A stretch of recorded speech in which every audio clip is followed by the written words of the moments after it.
जिन्होंने शुरू में ये बात समझी थी कि जब एक्सपेरिमेंटल प्लानिंग के बारे में बात करते हैं या मैथमेटिकल या स्टेटिस्टिकल टेस्ट के बारे में बात करते हैं, तो उनमें क्या चीजों का ख्याल रखा जाता है। It would be a thorough revision for all those concepts again. याद रखिएगा, ये बात हम पहले भी बता चुके हैं, फिर दोबारा बता दें कि जब आप पेपर 5 करने के लिए जाते हैं, अगर आपको याद हो एएस में, एएस के अंदर जब आप पेपर 2 देने के लिए जाते हैं, तो पेपर 2 के लिए आपके पास 1 आवर 15 मिनट होते थे। अब तो टाइम बढ़ गया है, लेकिन पहले 1 आवर 15 मिनट होते थे, और 1 आवर 15 मिनट का पेपर 60 मार्क्स का पेपर होता था, जो कि आपने करना होता था। लेकिन आप ये देखें कि जो पेपर 5 है, it is only of 30 marks, आधे नंबर है। अगर पेपर के मार्क्स आप देखें, ओनली 30 मार्क्स है। टाइम उतना ही है जितना कि आपको पेपर 2 के लिए मिल रहा था। पेपर 2 के लिए भी आपको 1 आवर 15 मिनट्स मिलते थे, इसके लिए भी 15 मिनट्स ही मिल रहे हैं, 1 आवर 15 मिनट्स मिल रहे हैं। लेकिन आप मार्क्स में देखते हैं तो ये पेपर आधे मार्क्स का है। इसका मतलब क्या हुआ? इसका मतलब है आपका, यानी 30 मार्क का मतलब तो ये हो गया कि आप आधे टाइम में कर लेंगे, नहीं। ये मार्क्स आपको कम और टाइम ज्यादा क्यों दिया गया है? Because it's a paper of thinking and planning and analysis and evaluation. तो this is going to take lot of time. ये बहुत ज्यादा टाइम रिक्वायर करता है, and you are not suppose to have a rectified answer for every question. लेकिन ये बात आपको भी समझनी पड़ेगी कि जो प्रिंसिपल्स, जो डिस्कशंस, जो पॉइंट्स, जो मार्कर्स आपके साथ डिस्कस किए जाते हैं या जो आप अपनी प्रैक्टिस के दौरान सीखते हैं, you need to use them smartly. तो आप इसमें मैक्सिमम स्कोर करते हैं। जब मैं कोई पेपर 5 कराता हूँ, definitely we target for maximum marks 30 out of 30। लेकिन जब आप प्रैक्टिकल एग्जाम में करने बैठेंगे ये पेपर, तो डेफिनेटली आप उतने अच्छे से, मैं एक्सपेक्ट नहीं कर रहा कि आप सारे मार्क्स स्कोर कर लेंगे, but it should be a definite A. और वो डेफिनेट ए उसी वक्त होगा जब सारे मार्कर्स, जो सारी बातें हमने अब तक डिस्कस की भी है मुख्तसरन, वो सारी आपको याद हो जहन में, और फिर आपकी जो थ्योरी की नॉलेज है वो भी कुछ आपकी जहन में हो, और बाकी कुछ आपका जो है ना डेटा एनालिसिस का जो स्किल है, या आपका ग्राफ मेकिंग और रीडिंग का जो स्किल है, वो थोड़ा सा जो है वो इम्प्रूव्ड हो, तो आप जरूर ये आसानी से कर लेंगे, यानी आप आसानी से ग्रेड ए इसमें स्कोर कर पाएंगे। तो आज जो पेपर हमने सिलेक्ट किया है, एज यू कैन सी, ये पेपर एक फुल स्टैंडर्ड पेपर है। इससे पहले मैंने 1 साल का पेपर कराया था और उसका क्वेश्चन 1, लेकिन आज हम ये करने बैठे हैं पूरा पेपर। ठीक है, और ये पेपर जानबूझ के सिलेक्ट किया मैंने क्योंकि इसमें 3 क्वेश्चन हैं। नॉर्मली क्या होता है पेपर 5 में, मैंने शुरू में पहली क्लास में बताया था कि we have 2 types of paper. या तो हमारे पास 2 क्वेश्चंस होते हैं, एक 18 17 मार्क का, बाकी 12 13 मार्क का। और बाज दफा ऐसा होता है कि 3 क्वेश्चंस आ जाते हैं, यानी एक बड़ा क्वेश्चन और 2 कम थोड़े छोटे सवाल होते हैं। तो ये जो पेपर हम करने जा रहे हैं, ये फरवरी मार्च 2020, यानी पिछले साल फरवरी मार्च का पेपर है। एक अच्छा और तगड़ा पेपर है। 3 क्वेश्चन इसके अंदर हैं। पहला क्वेश्चन थोड़ा लंबा है, दूसरे 2 क्वेश्चन थोड़े से छोटे हैं, और हर फ्लेवर, जो एक्सपेरिमेंटल डिजाइनिंग का फ्लेवर है, जो अनसर्टेनिटीज का फ्लेवर है, जो मैथमेटिकल टेस्ट और कंक्लूजन्स का फ्लेवर है, वो इस पेपर में मौजूद है। तो जब हम ये पेपर करेंगे, it is going to take lot of time. आज कोशिश करेंगे पूरा पेपर ही हो जाए इंशाल्लाह ताला।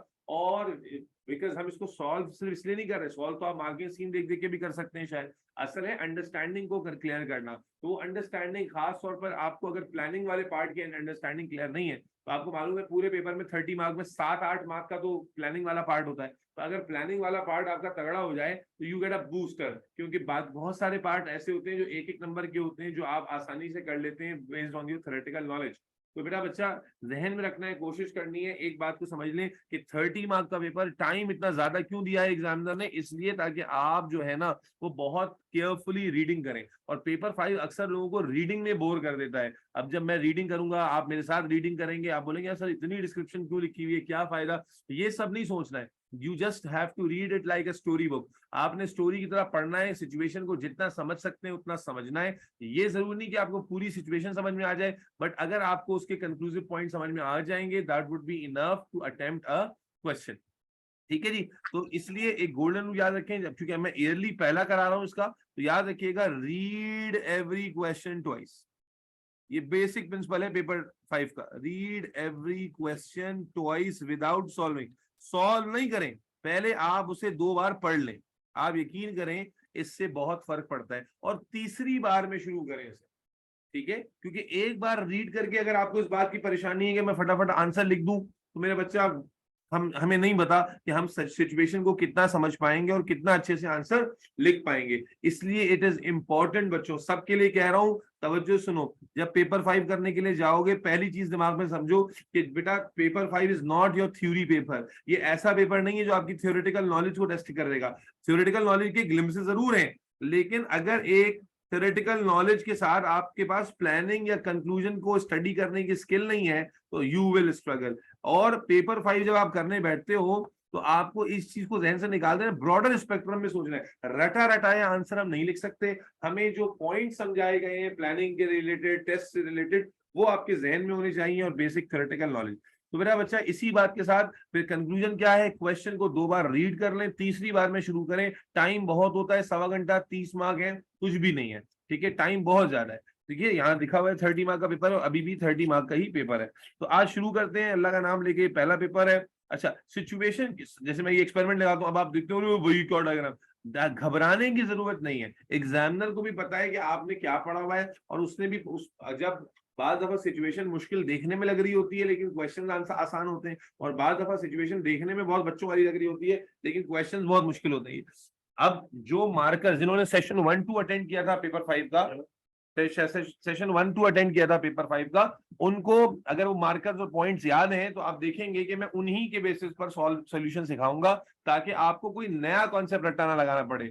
एक और अच्छी बात कि जब आप इनमें कोई भी टॉपिक को, कोई भी आंसर का, यानी कोई भी क्वेश्चन का मार्किंग स्कीम में आंसर देखेंगे तो एग्जामिनर, चूंकि इसमें ओपन एंड स्ट्रेटेजी है, तो आप देखेंगे कि उस एग्जामिनर ने 2 मार्क के लिए 6-6 पॉइंट्स लिखे हुए होंगे। तो 6 पॉइंट्स का मतलब ये नहीं होगा कि आपने 6 लिखने हैं, अगर उनमें से कोई भी 2 आपने लिख दिए हैं और अगर आप सही स्किल से सोच रहे हैं तो डेफिनेटली आप लिख पाएंगे, तो वो आपको मार्क्स मिल जाएंगे। तो ये बहुत बड़ी पॉजिटिव है। 12, तो बेटा शुरू करते हैं। 10:36 is the time right now. Now will solve this paper. I try to explain as much as possible, लेकिन फिर वही बात है, असल एम क्या है कि आप इससे सीखें कि अटेम्प्ट करने की अप्रोच क्या है। This is paper which is going to test your approach and your patience and your temperament, ठीक है। घबरा गए तो गए, डर गए तो गए।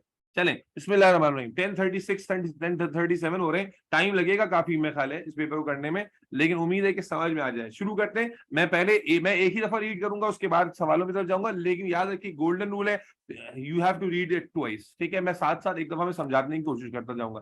बिस्मिल्लाहिर्रहमानिर्रहीम। Some students wanted to investigate the effect of light। अच्छा, जो इंपॉर्टेंट बातें उनमें हाईलाइट करते जाएंगे। Effect of light intensity on the rate of photosynthesis. कुछ याद आ रहा है? मैंने डिपेंडेंट इंडिपेंडेंट वेरिएबल बताए थे। Effect of light intensity on rate of photosynthesis. जी Amna, Laiba, what is this? In क्या लाइट इंटेंसिटी इस एक्सपेरिमेंट, इस स्टेटमेंट में इंडिपेंडेंट वेरिएबल और rate of photosynthesis dependent variable है या नहीं? Farooq? Yes sir. Yes sir. Danial Farooq, sorry Danial Farooq, क्या ये डिपेंडेंट इंडिपेंडेंट वेरिएबल है या नहीं है? बिल्कुल है, यस और नो। आगे चलते हैं। तो कहता है कुछ स्टूडेंट्स ने इन्वेस्टिगेट किया किसको? लाइट इंटेंसिटी के effect on the rate of photosynthesis. अच्छा भाई, रिस्पांस आते रहना चाहिए। On the rate of photosynthesis in the, अब इन कहां स्टडी किया? In the Brazilian waterweed. अच्छा जी, कुछ ये कोई नई बला आ गई, घबराने की जरूरत नहीं है, हमें नया नया डेटा तो मिलेगा ही। Brazilian waterweed, Egeria densa. This plant is found in fresh water pond. अच्छा, ये कोई प्लांट है, ठीक है जी, जो कि फ्रेश वाटर पॉन्ड में होता है। तो उन्होंने कौन से वाले प्लांट्स के अंदर स्टडी किया रेट ऑफ फोटोसिंथेसिस को, लाइट इंटेंसिटी के इफेक्ट को? इस पर्टिकुलर प्लांट में जिसका नाम है Egeria densa. Okay, The student used the apparatus shown in figure 1.1. ये apparatus use किया है, अभी देखते हैं। A stand and a clamp were used to hold the apparatus in a vertical position. एक stand और clamp की मौजूदगी की मदद से इसको होल्ड किया। अब सेटअप को गौर से देखते हैं। सेटअप में as you can see है, मेरे ख्याल इतना मुश्किल तो नहीं है। ये सिरिंज है, ये सिरिंज का प्लंजर है, लिखा हुआ ही है। और उसके बाद जनाब आली ये वो है बबल्स और गैस गिवन ऑफ। जाहिर फोटोसिंथेसिस होगी तो आप जानते हैं ऑक्सीजन गैस रिलीज होगी, यस और नो?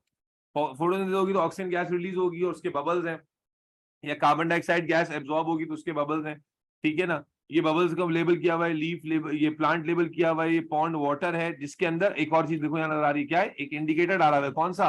Hydrogen carbonate indicator. बच्चों, क्या हमने ये बात की थी कि जब भी कार्बन डाइऑक्साइड वगैरह की बात आती है या कार्बन डाइऑक्साइड सप्लाई करने की बात आती है तो हाइड्रोजन कार्बोनेट इंडिकेटर इस्तेमाल होता है, यस और नो? Yes sir. जी फातिमा, तैयबा, दानियाल फारूक, ये बात हो चुकी है ना कि हाइड्रोजन Yes, sir. प्लान में होना चाहिए। तो बहरहाल सेटअप को समझना, जल्दबाजी नहीं करनी है, सेटअप समझ आएगा तो सवालों की तो समझ में आएगी। तो ये पॉन्ड वाटर है, पॉन्ड वाटर के अंदर हाइड्रोजन जो है ना सोडियम हाइड्रोजन कार्बोनेट भी डाला हुआ है। दानियाल आवाज नहीं आ रही, ये प्लांट है, उसके जनाबे आली ये बबल्स ऑफ गैस से निकल सिरिंज है। अच्छा ये जगह खाली है, आई थिंक इसमें गैस कलेक्ट हो रही है, जो भी कुछ हो रहा है, ठीक है जी। गैस, हाँ लिखा हुआ है ना गैस कलेक्ट, यहाँ गैस कलेक्ट हो रही है, ठीक है। और उसके बाद बच्चे आगे चलते हैं तो यहाँ पर सेटअप खत्म नहीं है, यहाँ पर रबर ट्यूबिंग लगी हुई है और इस रबर ट्यूबिंग से कैपिलरी ट्यूब लगी हुई है। कैपिलरी ट्यूब आप जानते हैं इंतहाई पतली सी ट्यूब का नाम है, और इस कैपिलरी ट्यूब के अंदर कुछ भरा हुआ है। क्या भरा हुआ है ये तो मेंशन नहीं है, लेकिन कुछ भरा हुआ है जिसका लेवल मेनिस्कस आपको यहाँ दिख रहा है, ये इसका लेवल यहाँ पर है। उसके साथ आप देख रहे हैं एक रूलर लगा हुआ है जो कि सेंटीमीटर में है, रूलर लगा हुआ है जो सेंटीमीटर में है, ऐसा ही है ना। डायग्राम के सेटअप में हमें क्या नजर आ रहा है, एक रूलर लगा हुआ है जो जिसके कैपिलरी ट्यूब के साथ मैच करके एक रूलर लगाया गया, और यकीनन ये मेनिस्कस मूव करेगा, और जब मूव करेगा तो हम इस मेनिस्कस का डिस्टेंस कैलकुलेट कर सकते हैं ऑन दी स्केल। यस और नो? ठीक है, बात समझ में आती है, यहां तक समझ में आती है। सिचुएशन ऑफ डायग्राम क्या है, एक लाइट इंटेंसिटी का इफेक्ट रेट ऑफ फोटोसिंथेसिस पे स्टडी हो रहा है, और साथ ही साथ ये डायग्रामेटिक सेटअप है जिसमें यकीनन जैसे जैसे तेजी से फोटोसिंथेसिस होगी उतनी तेजी से मेनिस्कस मूव करेगा। क्या ख्याल है, एक बेसिक आइडिया यही है ना, जितनी तेजी से फोटोसिंथेसिस होगी उतनी तेजी से मेनिस्कस क्या करेगा, मूव करेगा, और स्केल पे आप वो डिस्टेंस कैलकुलेट करेंगे। ये फिगर 1.1 तक हो गई। अब आगे चलते हैं। अरे भाई अब देखो सवाल कितनी देर में आ रहा है, पहले सारी डिस्क्रिप्शन है, और मैंने क्या कहा 2 बार पढ़ना है, हर पेज को 2 बार पढ़ के आगे चलना है। हम एक ही बार में आगे चल रहे हैं क्योंकि मैं समझा रहा हूं, आप खुद पढ़ रहे होंगे। क्या यहां तक बात समझ में आती है बच्चे, कि एक प्लांट है जिसको, जो फ्रेश वाटर पॉन्ड का प्लांट है, उसे जो है लाइट इंटेंसिटी, उस पर लाइट इंटेंसिटी का इफेक्ट जो है स्टडी हो रहा है रेट ऑफ फोटोसिंथेसिस पर, ठीक है। और जो डायग्रामेटिक सेटअप है वो भी आपके सामने दिखा दिया। उम्मीद है ये डायग्राम तक समझ में आ गई। अब आगे चलते हैं। The student carried out these steps to set up the apparatus in figure 1.1। क्या स्टेप्स लिए? Some sodium hydrogen carbonate were added to a sample of pond water as a source of carbon dioxide. Carbon dioxide का source के तौर पर carbon dioxide sodium hydrogen carbonate डाला है। The syringe barrel was filled with a pond water containing sodium hydrogen carbonate, और फिर उस pond water को, sodium hydrogen carbonate containing pond water को से सिरिंज के बैरल को फिल कर दिया है। सिरिंज की जो बैरल होती है, यानी सिरिंज की जो पूरी जगह इसको फिल कर दिया है। उसके बाद कहता है a fresh piece of E densa was cut under the water। एक fresh piece को under the water कट किया है। The cut stem was quickly placed in a pond water in the syringe barrel। Cut stem को फौरन से जो है pond water में डाल दिया, जैसे कि डायग्राम में नजर आ रहा है। The plunger was replaced as shown in figure 1.1 and adjust until the meniscus in the capillary tubing was near the top of the scale। ठीक है जी, कहता है भाई प्लंजर लगा के उसको इस तरह से एडजस्ट किया है कि जो मेनिस्कस है वो near to zero, near to top आ जाए, नियर टू टॉप आ जाए। सारी बातें वो बता रहा है। अब bench lamp was used as a light source. एक बेंच लैम्प है जो यहाँ डायग्राम में तो नजर नहीं आ रहा, लेकिन जाहिर है कि लाइट इंटेंसिटी का इफेक्ट है, तो यकीनन यहाँ पर क्या होगा, एक बेंच क्या होगा, बोलो, लैम्प होगा जिससे लाइट डाली गई है। Is that clear? Yes, sir.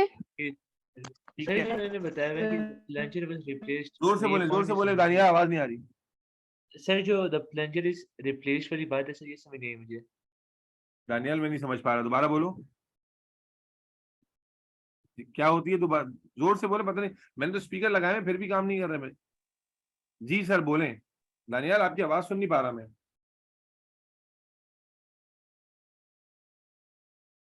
The plunger was replaced, हाँ तो लिखा हुआ है दिस पॉइंट इज नॉट। अच्छा आप कह रहे हैं इसका मतलब समझ में नहीं आया भाई। ये है ना, जब आपने प्लांट लिए डाला होगा तो कैसे डाला होगा, प्लंजर निकाला होगा ना बेटा, प्लंजर निकाला होगा, फिर प्लांट डाला होगा, फिर प्लंजर दोबारा लगाया होगा। That is what we call plunger is replaced. Is that clear? भाई ये प्लांट कैसे डालेंगे सिरिंज के अंदर, यहां से तो नहीं डालेंगे ना, ये प्लंजर निकालेंगे आप, प्लांट डालेंगे और फिर प्लंजर रिप्लेस कर देंगे, ये मतलब हुआ। ठीक है, अब उसके बाद क्या कहता है, student notice the bubbles of gas were given of from the E denser. हाँ जी, बबल ऑफ गैस आना शुरू हो गए। स्टूडेंट ने नोटिस किया, किसके बबल्स होंगे, ऑक्सीजन के। As the gas collected in the syringe barrel the meniscus move, this is important, the meniscus move down the capillary tube. कह रहा है क्या, कि जैसे जैसे गैस कलेक्ट होगी, and I think it's obvious as well, जैसे जैसे यहां पर गैस कलेक्ट होगी प्रेशर बढ़ेगा। जब प्रेशर बढ़ेगा तो क्या मेनिस्कस नीचे जाएगा, बोलो, मेनिस्कस नीचे जाएगा। बिल्कुल, तो यही बात उसने बोली है कि meniscus move down the capillary tube, the plunger of the syringe did not move। Plunger move नहीं हो रहा, यानी प्लंजर अपनी जगह पर है, गैस यहाँ एक्यूमुलेट होती जा रही है, गैस इस जगह पर बच्चे इस रीजन में एक्यूमुलेट होती जा रही है। दूसरा, और वो क्या कर रही है, प्रेशर क्रिएट कर रही है डाउनवर्ड, और वो प्रेशर जब क्रिएट होगा तो अल्टीमेटली यहाँ से जो मेनिस्कस है वो नीचे मूव करेगा। आई होप ये बात समझ में आ गई होगी। इज दैट क्लियर बच्चों? Yes, sir. Clear. कहता है द स्टूडेंट, अब आ गए सवाल की तरफ जा रहे हैं, the student use the apparatus to investigate the effect of different light. अब हमें याद करना, मैंने कुछ मार्कर लिखाए थे, जब डिफरेंट लाइट इंटेंसिटी वाला एक्सपेरिमेंट की बात हुई थी तो कुछ बातें मैंने तुम्हें स्टैंडर्डाइज बताई थी। तो यहाँ पर भी वही कहता है, क्या कहता है कि the student use the apparatus to investigate the effect of different light intensities on the rate of photosynthesis. EDENSA suggests a suitable control for this investigation. भाई कंट्रोल किसे कहते थे? मैंने बताया था एक इंडिपेंडेंट वेरिएबल होता है और एक डिपेंडेंट वेरिएबल होता है। जिस एक्सपेरिमेंट में हम इंडिपेंडेंट वेरिएबल को एलिमिनेट कर देते हैं वो एक्सपेरिमेंट कंट्रोल एक्सपेरिमेंट होता है। यस और नो? भाई उसने क्या कहा है कि इस एक्सपेरिमेंट के कंट्रोल को कैसे सेटअप करेंगे। कंट्रोल का मतलब क्या होता है कि जब आप स्टडी कर रहे हैं effect of different light intensities on rate of photosynthesis, तो आपसे उसने कहा एक नंबर, और याद रखो एक बेसिक रूल कि एक नंबर का जो सवाल है ना वो बिल्कुल सिंपल कॉमन सेंस का सवाल होता है। अब मुझे बताओ कि इसका कंट्रोल कैसे सेट करेंगे, बोलो भाई, बोल ही नहीं रहे। अरे Using कैसे कंट्रोल करेंगे observation. भाई? आपने प्लांट लिया था, आप प्लांट को ही हटा दो, प्लांट लिया, प्लांट को या लाइट को जीरो कर दो, कंप्लीटली डार्क कर लो, बहुत सारे तरीके हो सकते हैं ना भाई। पहले कंट्रोल लेने का तरीका, कंट्रोल लेने का कॉन्सेप्ट फातिमा ताहिर ये बताना चाहिए। कंट्रोल किसे कहते थे? सर ने पहले भी बताया कि कंट्रोल का मतलब ये होता है कि जो इंडिपेंडेंट वेरिएबल जिसका इफेक्ट आप स्टडी कर रहे हो आप उसको टोटली रूल आउट ही कर दो। यानी रूल आउट करने का मतलब क्या है, या तो आप लाइट को रूल आउट कर दो, या आप प्लांट को ही हटा दो, या डेड प्लांट ले लो, या पानी बगैर कार्बन डाइऑक्साइड के ले लो, या पानी बगैर ये जो प्लांट है बगैर वाटर के ले लो। यानी कोई ऐसी कंडीशन क्रिएट कर दी जाए जिससे प्लांट काम ही ना कर सके, डेड प्लांट ले लो। समझ में आ रही? वो मल्टीपल पॉसिबिलिटीज हो सकती है, एक नंबर में कुछ भी ले सकते हैं। मैं यहाँ मल्टीपल लिख देता हूं। You can take a dead plant और you can use the complete setup without light, complete darkness for the whole experiment. पूरे एक्सपेरिमेंट को डार्क में करा सकते हैं, डेड प्लांट ले सकते हैं, मल्टीपल है, एक नंबर में कोई एक बात लिखनी है। बात समझ में ना आए तो बताना, ठीक है ना। इसी तरह मैंने क्या बताया आपको कि आप जो है ना वो कोई भी और कंडीशन वाटर को एलिमिनेट कर दें, या जो कॉमन सेंस से याद रहे वो याद रखें तो ज्यादा बेहतर है। Control of for this investigation समझ में आ गया? आगे बढ़ू बेटा, आगे बढ़ू। यूज ऑफ डेड प्लांट या complete darkness for the experiment. बच्चों जवाब नहीं आ रहे आप लोगों के चैट में, सिर्फ दानियाल देख रहे हैं, बाकी लोगों का जवाब क्यों नहीं आ रहा? अबीहा, आमना, Yes, लाइबा, sir. फातिमा, युसरा। चले आगे चलते हैं। लाइबा इनकलाब, ये बात समझ में आ गई लाइबा इनकलाब को? जी सर। चलो आगे जा रहे हैं। अब आ जाते हैं, देखो ये आ गया वो बड़ा सवाल 7 नंबर। बेटा 30 मार्क में प्लानिंग का क्वेश्चन 7 नंबर का होता है, और आप मार्किंग स्कीम देखोगे ना, मार्किंग स्कीम में इसके लिए 11-12 पॉइंट होते हैं, और मैंने आपको वो 7 कोई भी लिखेंगे आपको नंबर मिल जाएंगे। और याद है मैंने आपको इसका एक सीक्वेंस बताया था, क्या सीक्वेंस है? साइड में सीक्वेंस लिखो, क्योंकि एग्जाम में भी तुम्हें ऐसे ही करना है। पहले हम किसकी बात करेंगे? इंडिपेंडेंट वेरिएबल की, फिर उसके बारे में सारी बकवास पूरी करेंगे, फिर किसकी बात करेंगे? डिपेंडेंट वेरिएबल की, फिर किसकी बात करेंगे? कंट्रोल फैक्टर्स की, हाँ जी, फिर किसकी बात करेंगे? डेटा की, और उसके बाद किसकी बात करेंगे? रिस्क और प्रिकॉशंस की, और एक्यूरेसी की। ये सारी मार्कर्स है ना जो हमने प्लानिंग में ध्यान रखना होता है जब प्लानिंग का सवाल आता है। अब सवाल देखो, describe a method using the apparatus shown in figure 1.1 that the students could use to investigate the effect of light intensity on the rate of photosynthesis. कहता है मेथड बताइए, your method should be set out in a logical order and be detailed enough to allow another person to follow it. These steps carried out to set up the apparatus figure 1.1 should not be included. यानी जो ऊपर step उसने बता दिए हैं ये 4-5, ये हमें इंक्लूड नहीं करने, इसके अलावा हमने बताने। और मैंने पहले भी बताया था कि आपका बड़ा सिंपल सा तरीका है कि आपके steps should be detail enough कि दूसरा बंदा उसको फॉलो करके, दूसरा बंदा उसे पढ़कर क्या कर सके? एक्सपेरिमेंट को परफॉर्म कर सके। तो मेरा बच्चा सबसे पहले इंडिपेंडेंट वेरिएबल पे बात करें। क्या मार्कर्स बनते हैं इंडिपेंडेंट वेरिएबल के? Light intensity, effect of different light intensity इस्तेमाल करना है। कैसे करेंगे लाइट इंटेंसिटी को डिफरेंट? बताओ, लाइट इंटेंसिटी डिफरेंट कैसे करेंगे? यूज मल्टीपल ऑप्शन हो सकते हैं ना, यूज ऑफ सेम भाई बोलो ना, लाइट इंटेंसिटी अलग अलग कैसे करेंगे? Same power lamp at different distances. भाई प्लांट के जो सेटअप लगा हुआ है उससे अगर हम डिफरेंट डिस्टेंसेस पे सेम पावर का लैंप रख दें तो लाइट इंटेंसिटी अलग हो जाएगी या नहीं हो जाएगी? या क्या करें? यूज ऑफ डिफरेंट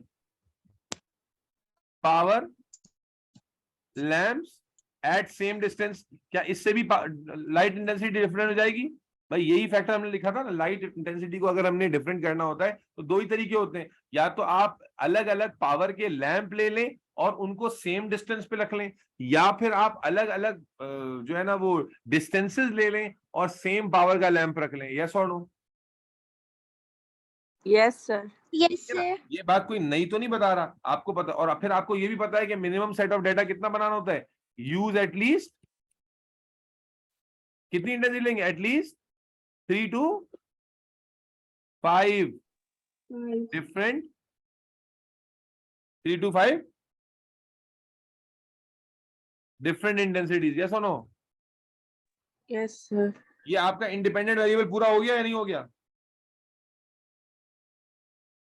एक चीज रह गई, इंडिपेंडेंट वेरिएबल को मेजर कैसे करते थे? इंडिपेंडेंट वेरिएबल यहाँ लाइट इंटेंसिटी कैसे अलग कर रहे हैं? लाइट इंटेंसिटी को कैसे मेजर कर रहे होते हैं? Through a meter should also be connected to measure light intensity। बेटा ये सारी बातें किसके बारे में आ गई हैं? Light meter. जी जी, लाइट मीटर कहलाता है। ये सारी बातें किसके बारे में आ गई हैं? ऑनलाइन वालों बोलो। इंडिपेंडेंट वेरिएबल के बारे में। अब डिपेंडेंट वेरिएबल क्या था बताओ बेटा? Rate of photosynthesis. लेकिन क्या रेट ऑफ फोटोसिंथेसिस को हम डायरेक्टली मेजर कर रहे थे या इनडायरेक्टली मेजर कर रहे थे? और अगर इनडायरेक्टली कर रहे थे तो क्या चीज मेजर कर रहे थे जिससे हमें रेट ऑफ फोटोसिंथेसिस का अंदाजा होगा? बोलो। what were we measuring? Oxygen bubbles. कैसे हो रहा था? डायग्रामेटिक सेटअप में क्या चीज देखेंगे जिससे रेट ऑफ फोटोसिंथेसिस का अंदाजा होगा? जब यहां पर ऑक्सीजन गैस कलेक्ट हो रही थी तो क्या हो रहा था? मेनिस्कस के साथ क्या हो रहा था? Meniscus was moving down. और जब Downward. तो आप क्या चीज से अंदाजा लगाएंगे कि जनाब रेट ऑफ फोटोसिंथेसिस ज्यादा हो रहा है कम हो रहा है? ज्यादा. Distance travel by the meniscus ना in a given time. Fix time में जितना डिस्टेंस ट्रेवल हो रहा है क्या वो मेजर नहीं करेंगे? Is that clear? तो मालूम हुआ कि यहां पर अगर मैं साइड में मजीद पॉइंट लिखूं कि इंडिपेंडेंट वेरिएबल को फारिग कर दिया, अब डिपेंडेंट वेरिएबल को हम कैसे मेजर करेंगे? सिर्फ मेनिस्कस लेवल नहीं लिखोगे बेटा, आप क्या लिखोगे? Distance travelled by meniscus in a fixed time for every setup। ये जो आपने मल्टीपल लाइट इंटेंसिटीज लगाई हैं, मल्टीपल लाइट इंटेंसिटीज को सेटअप किया है, आप क्या करोगे? सबको फिक्स टाइम देंगे। ये नहीं कि किसी को ज्यादा टाइम दे दिया किसी को कम, सबको फिक्स टाइम के अंदर जो है वो कितना डिस्टेंस उन्होंने मेनिस्कस ने लेवल चेंज किया है उस चीज को मेजर कर लेंगे। यस और नो? इसके अलावा तो कुछ नहीं करना भाई, थोड़ा रिस्पॉन्स दे दो। इसके अलावा तो कुछ नहीं करना। आपका इंडिपेंडेंट वेरिएबल के बाद डिपेंडेंट वेरिएबल मेजर हो गया ऐसी। यस और नो? Yes, sir. अब जब ये मेजर कर लेते उसके बाद हम क्या करते हैं? जिन चीजों को स्टैंडर्डाइज रखना है, जिन चीजों को हम अब इसकी स्टैंडर्डाइजेशन के लिए हम क्या करेंगे? बोलिए। स्टैंडर्डाइजेशन के क्या फैक्टर होंगे? अब देखो एक फैक्टर का जिक्र तो उसने खुद ही किया था, किसका? Carbon die. एक फैक्टर का जिक्र उसने किया था सवाल में, आ गया ये कि सब में सोडियम हाइड्रोजन कार्बोनेट डाला है। तो क्या ये जरूरी नहीं कि सारे प्लांट्स के लिए सोडियम हाइड्रोजन कार्बोनेट सेम यानी कार्बन डाइऑक्साइड का अमाउंट सेम इस्तेमाल हो? यस और नो? Yes, sir. तो क्या कह देंगे? यूज, अभी आप बोलो, use same volume and concentration of hydrogen carbonate solution. इसके अलावा और स्टैंडर्डाइजेशन किस चीज की होगी? क्या जो हमने लीव्स लिए हैं क्या उनके नंबर या उनका सरफेस एरिया सेम नहीं होना चाहिए? क्या length of the plant same नहीं होनी चाहिए? बोलते जाओ बेटा। Yes, sir. Same होनी चाहिए. ठीक है ना? अच्छा एक और चीज, क्या टेम्परेचर हमने कांस्टेंट नहीं रखना? भाई कांस्टेंट तो हमने वॉल्यूम ऑफ SO3 को कर लिया, concentration of SO3। Temperature should also be kept constant. Yes और no? Should also Yes, be. sir. ये दो फैक्टर्स कौन से हो गए जो हमें मेंटेन करने होते हैं? Should also be kept constant, should also be kept constant, और फिर उसके बाद जो प्लांट की स्टैंडर्डाइजेशन है वो क्या क्या होगी बेटा, बोलिए। सेम लेंथ ऑफ प्लांट लेंगे या सेम नंबर ऑफ लीव्स लेंगे? भाई ऐसा ही होगा या नहीं? जी उसके बाद एक्यूरेसी को इंप्रूव करने के लिए क्या करते हैं दानियाल फारूक? सेम स्पीशी लेंगे। एक्यूरेसी को इंप्रूव करने के लिए क्या करते हैं? रिपीट। क्या होता है रटा रटाया स्टेटमेंट? Repeat experiment. बोलो लड़कियों, लड़कियों आवाज क्यों नहीं आ रही? Experiment at least 3 times and take what? Average. Mean value. अच्छा, सिर्फ ये नहीं कि रिपीट कर लें, ये तो उसके साथ रिपीट कर लिया, फिर हम क्या कर सकते हैं? रिपीट एक्सपेरिमेंट, सेम एक्सपेरिमेंट को रिपीट कर सकते हैं with different species, different plants. ये सुनो, Yes, sir. आप देख रहे हो कितने सारे पॉइंट बन रहे हैं with different species of plant. अच्छा, ये मैंने वो कर दिया जो एक्यूरेसी को इंप्रूव करते हैं। एक्यूरेसी को इंप्रूव करने के यही रटे रटाए पॉइंट है कि आप यूं कर लें, यूं करें। अच्छा, फिर मुझे बताइए प्रिकॉशन क्या होगी? अगर प्रिकॉशनरी मेजर को भी 7 से ज्यादा पॉइंट लिख दिए बेटा, यहाँ पर 7 से कई ज्यादा पॉइंट, लेकिन आप सीक्वेंशियली लिख रहे हो तो आपको पढ़कर दूसरा बच्चा कर लेगा। जी, प्रिकॉशन क्या होनी हो? क्या इस एक्सपेरिमेंट, याद हो प्रिकॉशन के लिए क्या करना है आपने देखना है कि एक्सपेरिमेंट में कोई हीट बीट तो इन्वॉल्व नहीं है। एक्सपेरिमेंट में कोई हीट बीट इन्वॉल्व नहीं थी, सिर्फ क्या था एक्सपेरिमेंट के अंदर? एक हाइड्रोजन कार्बोनेट इंडिकेटर था जिससे एलर्जी हो सकती है। तो ये हाई रिस्क एक्सपेरिमेंट हुआ, लो रिस्क? एएस बायोलॉजी में याद है लिखा होता था हाई रिस्क या लो रिस्क। कैसा एक्सपेरिमेंट हुआ, हाई रिस्क या low risk? Low risk. Low risk. क्यों? क्योंकि एक स्मॉल केमिकल इस्तेमाल हो रहा है। तो आप क्या बता दोगे कि भाई ये लो रिस्क एक्सपेरिमेंट है?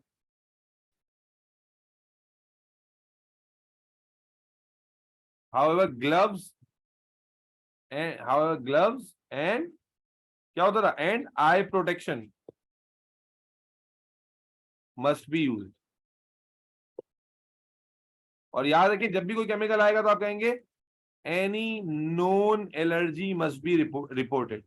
Known allergy must be reported, कि अगर किसी को भी एलर्जी है किसी भी केमिकल से तो पहले से उसे बताया जाए, एक्सपेरिमेंट की सेफ्टी के लिए जरूरी है। तो बेटा ये देखिए प्लानिंग के लिए क्या ये बातें बिल्कुल ही उस ऑर्डर से हटकर हैं जो हमने पहले डिस्कस किया है? भाई क्या हमने यही सीक्वेंस No, से डिस्कस नहीं की कि पहले जो कुछ तुम्हें दिमाग में आ रहा है, तुमने पढ़ा हो, कम पढ़ा हो, ज्यादा पढ़ा हो, जो भी टॉपिक आया है बच्चे दानियाल, तुमने कम पढ़ा है, ज्यादा पढ़ा है, सब उसी पैटर्न के हिसाब सोचोगे। देखो जैसे अब यहाँ देखो, जो इंडिपेंडेंट वेरिएबल हमने निकाला ना, डिस्टेंस था, अब इसमें एक ही पॉइंट लिखा, लेकिन डिपेंडेंट वेरिएबल के बारे में चूंकि सॉरी इंडिपेंडेंट वेरिएबल के बारे में चूंकि हमें काफी कुछ पता है, लाइट इंटेंसिटी फोर्स बचपन से पढ़ते आ रहे हैं, उसमें हमने मंड के पॉइंट लिख दिए। और यकीनन आप मार्किंग स्कीम में जाके चेक करेंगे तो you will see these point. ये ऐसा नहीं कि मैं घर से बना के ला रहा हूँ, क्योंकि मुझे ये भरोसा है कि यही पॉइंट लिखे जाएंगे, क्योंकि यही बात तो हमें पता है इसके बारे में।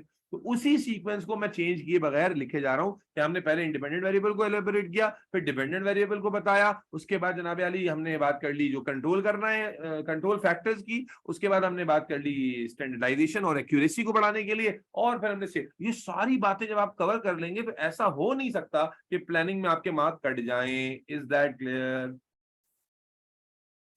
Yes, sir. क्या ये बातें Yes, sir. जोड़कर यहाँ लिख लोगे या यहाँ फिर अलग से लिखूं? बहुत टाइम लग जाएगा। बात समझ आ गई नहीं आ गई? Sir, आ गई है।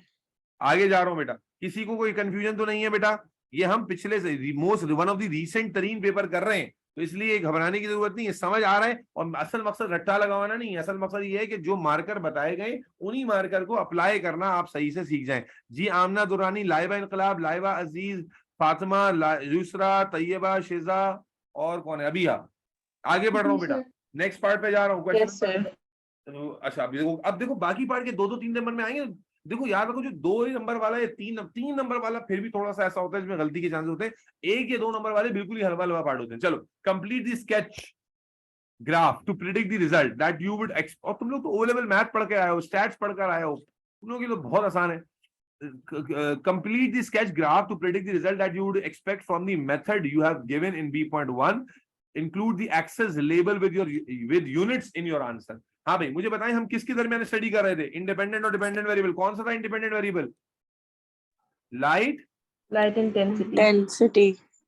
लाइट इंटेंसिटी, ठीक है जी, लाइट इंटेंसिटी था, तो एक्स एक्सिस पे लाइट इंटेंसिटी आ जाएगा और वाई एक्सिस पे क्या होगा, और light Rate intensity of photosynthesis.